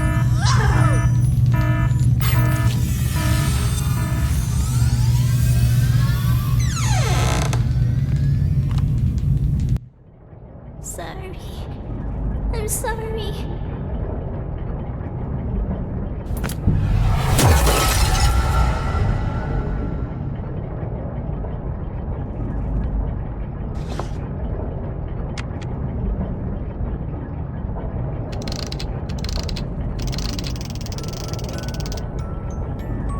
D6744. The energy output is getting out of hand.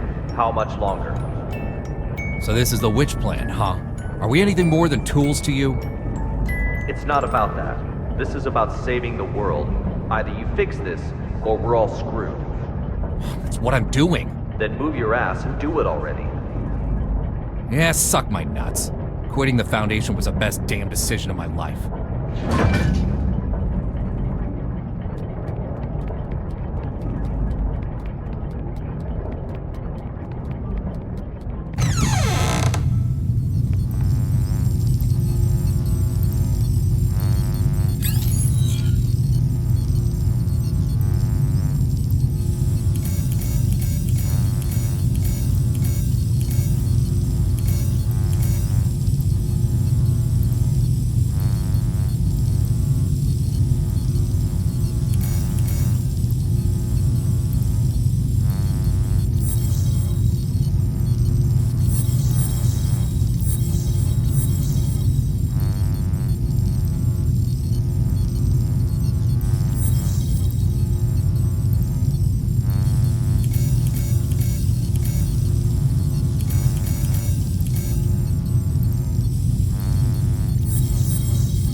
I now present to you the ARB Potential Development Device 2.0. This device is capable of not only better stimulating the potential of abnormal objects, but can also automatically turn on the respective electric field control, so long as the abnormal objects exceed the preset amplitude. This will ensure that the experiment is foolproof, with zero chance of runaway. The tragedy of Directed Tau 2 cannot be repeated. We must learn from our mistakes. We must not forget the enormous power of SCP-239. And we must treat security as a top priority. Otherwise, all of this will be for nothing. Do not forget the credence we live by. Secure, contain, protect. This we must uphold at every turn.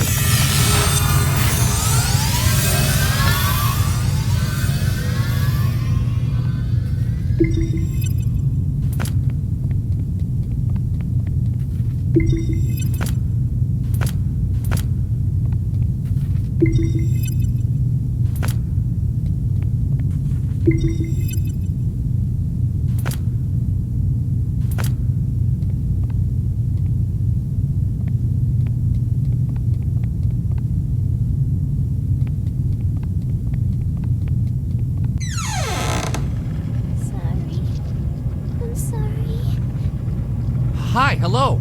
It's okay. I just want to talk. No. Stay away. What happened? It's not your fault. Away!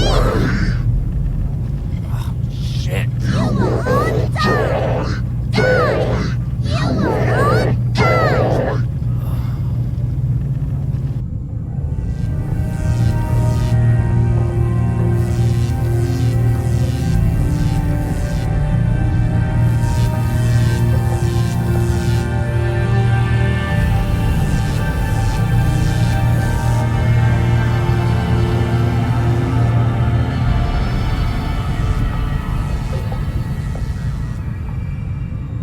I am Dr. Sean Pierce. December 25th, 2005. 1630 hours. This is the first experiment of ARB Plan 2.0. SCP-239. We will repeat the previous tests first. Experiment 1. Strength test. Pass rate of 95%. Voltage strength 600 kilovolts. Power on. SCP-239. Crush the car in front of you. Anxiety, blues, pain, lost. Zeus, brainstorm, whisper. Activated. Wings.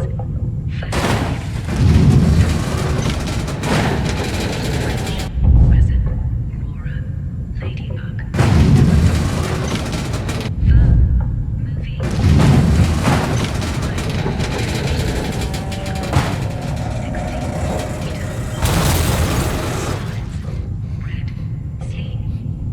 Test completed.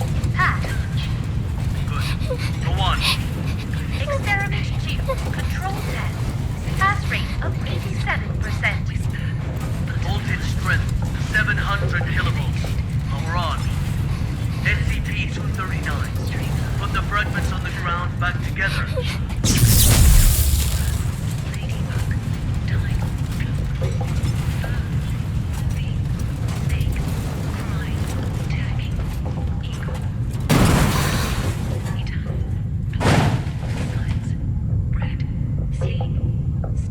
Test completed.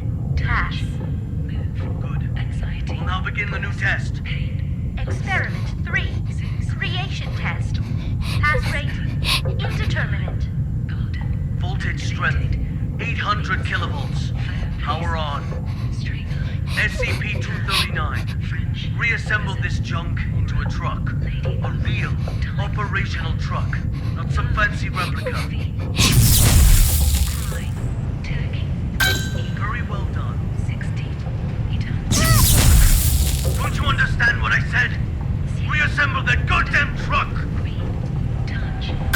Very well done. This experiment cannot be discarded halfway. Make it quickly. Just like what you did before. Voltage strength to 950 kilovolts. Dr. Pierce, our equipment can't handle that much current.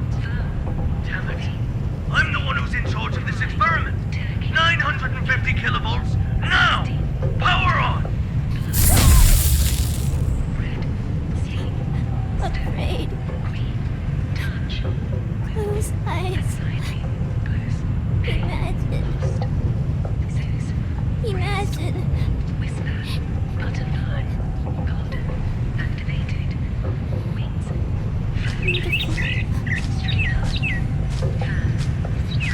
Beautiful. Images. What the hell is this? Damn it! Stop trying to play violent tricks on me! I know how to deal with your useless imagination. Increase the voltage strength to 1000 kilovolts! Dr. Pierce, the current has breached the security threshold. If left to overload, the device could explode at any moment. Get the hell out of here! Come on. This is for victory! Do not fail me!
D6744. Nicely done. Hold on. The outflow of energy of SCP-239 has subsided and is now beginning to dissipate.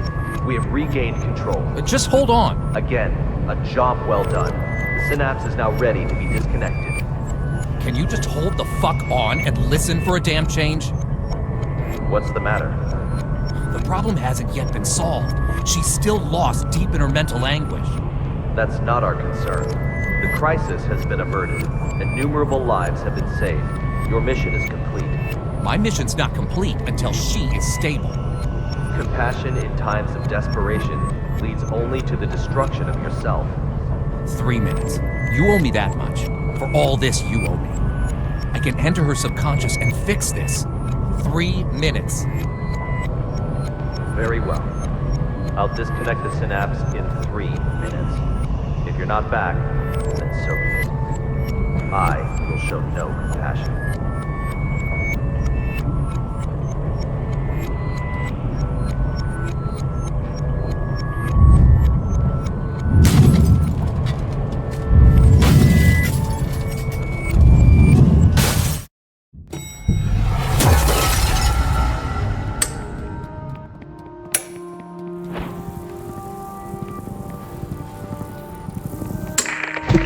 Team Honey Badger has entered the value anomaly area, now quickly approaching. Good. Proceed.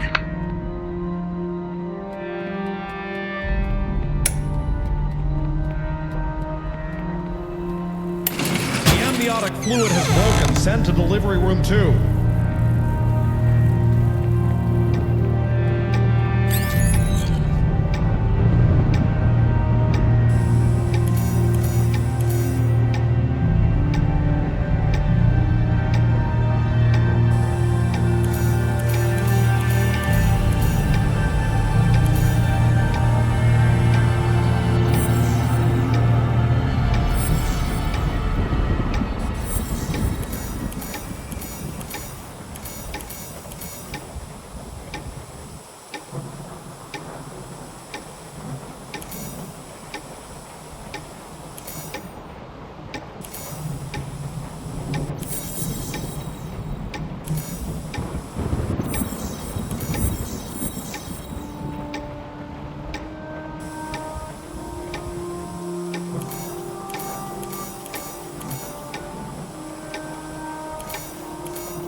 What's going on?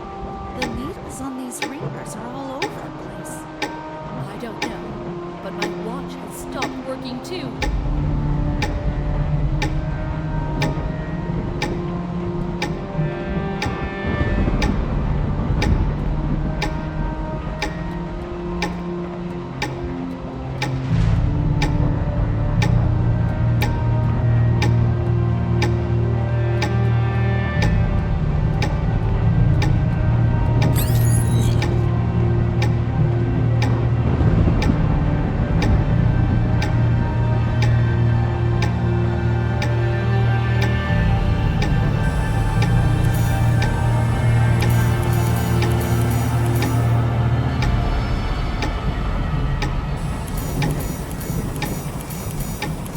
Maternal dystocia, profuse bleeding. Send to operating room now.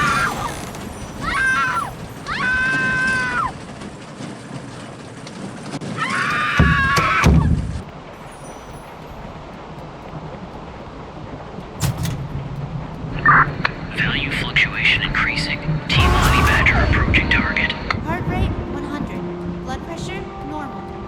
Hemostat. Gauze. Target confirmed. Containment operations ready. Excellent. Operation Witch Hunt commence.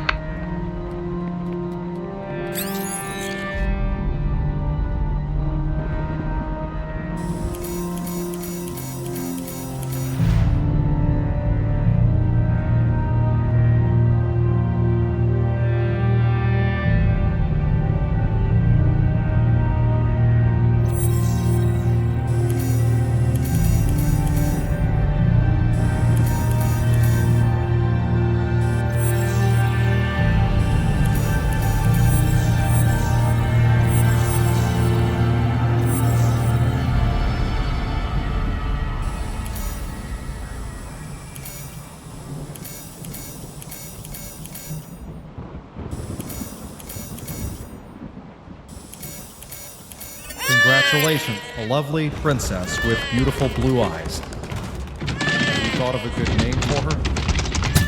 She is my little angel, Securus. Target SCP-239 has been contained. SCP-239! SCP-239! SCP-239! SCP-239! SCP-239! That's an order! SCP-239! That's an order! SCP-239! Do as I say! No! SCP-239! Do as I say! Come on! Do it! Come on! Do it! No! No! SCP-239! No! SCP-239! SCP-239! Don't blame yourself. None of this is your fault. Maybe you weren't meant for this world. Close eyes. Imagine. Imagine. Beautiful. Images.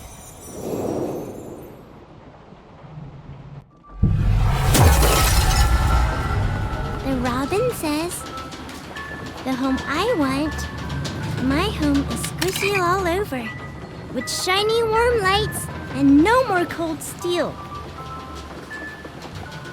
Filled all the way with beautiful star stickers and colorful lights everywhere, everywhere. Everywhere I go, they twinkle, twinkle like little eyes. So many good books, with the cutest animals inside. They only say nice things to me. They always want to chat with me. So many beautiful decorations, a soft bed, and mountains of toys. I can play all day, anywhere I want. I'll have my favorite toy, a beautiful carousel. I'll ride and ride, and it will take me anywhere. There, I will not be yelled at. I will not be punished. I can sing as much as I like. I hope so much to live here forever. My home, Seguros' home.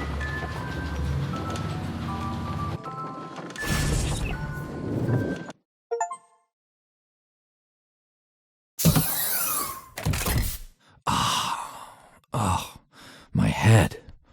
Take a deep breath. Just some minor side effects from the force disconnection. She's not coming back. What? In the end, she chose to shut off her subconscious.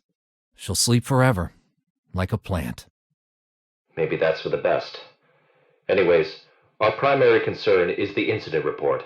It'll require some brainstorming. Not my concern. I'll arrange for someone to take you back. See you on the next mission. Not in this lifetime.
Carl, you'll have to follow my instructions. Do exactly as I say. There is an access card on the desk. Take it and exit through the door on the other side. The passcode is 0426. Find room B426 and run the program on the computer.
am a toaster. I am a toaster. I am a toaster. I am a toaster.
toaster. I am a toaster. I am a toaster. I am a toaster.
I am a toaster. I am a toaster.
Carl, next comes the final choice. There are two doors in front of you, one red, one blue. If you want to give up and leave, go through the red door. The past few months will have been like a dream. You will remember nothing after waking, and this road will end here. You go through the blue door, you stay in Wonderland, and I show you how deep the rabbit hole goes. Leave, or stay. The choice is your own.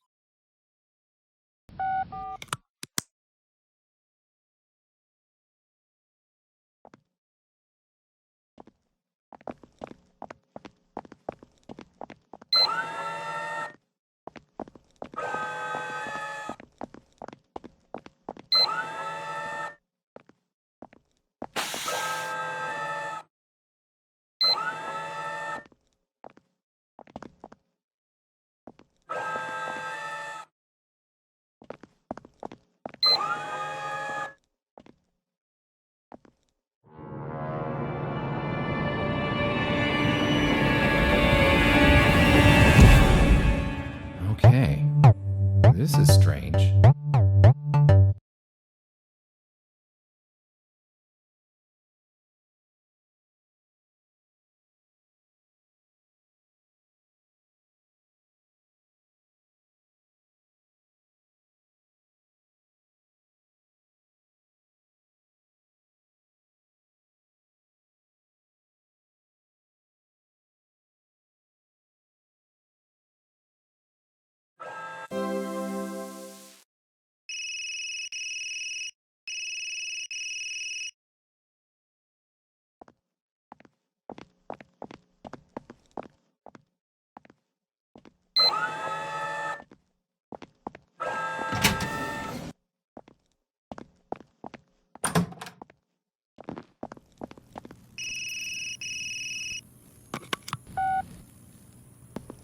Good job, Carl.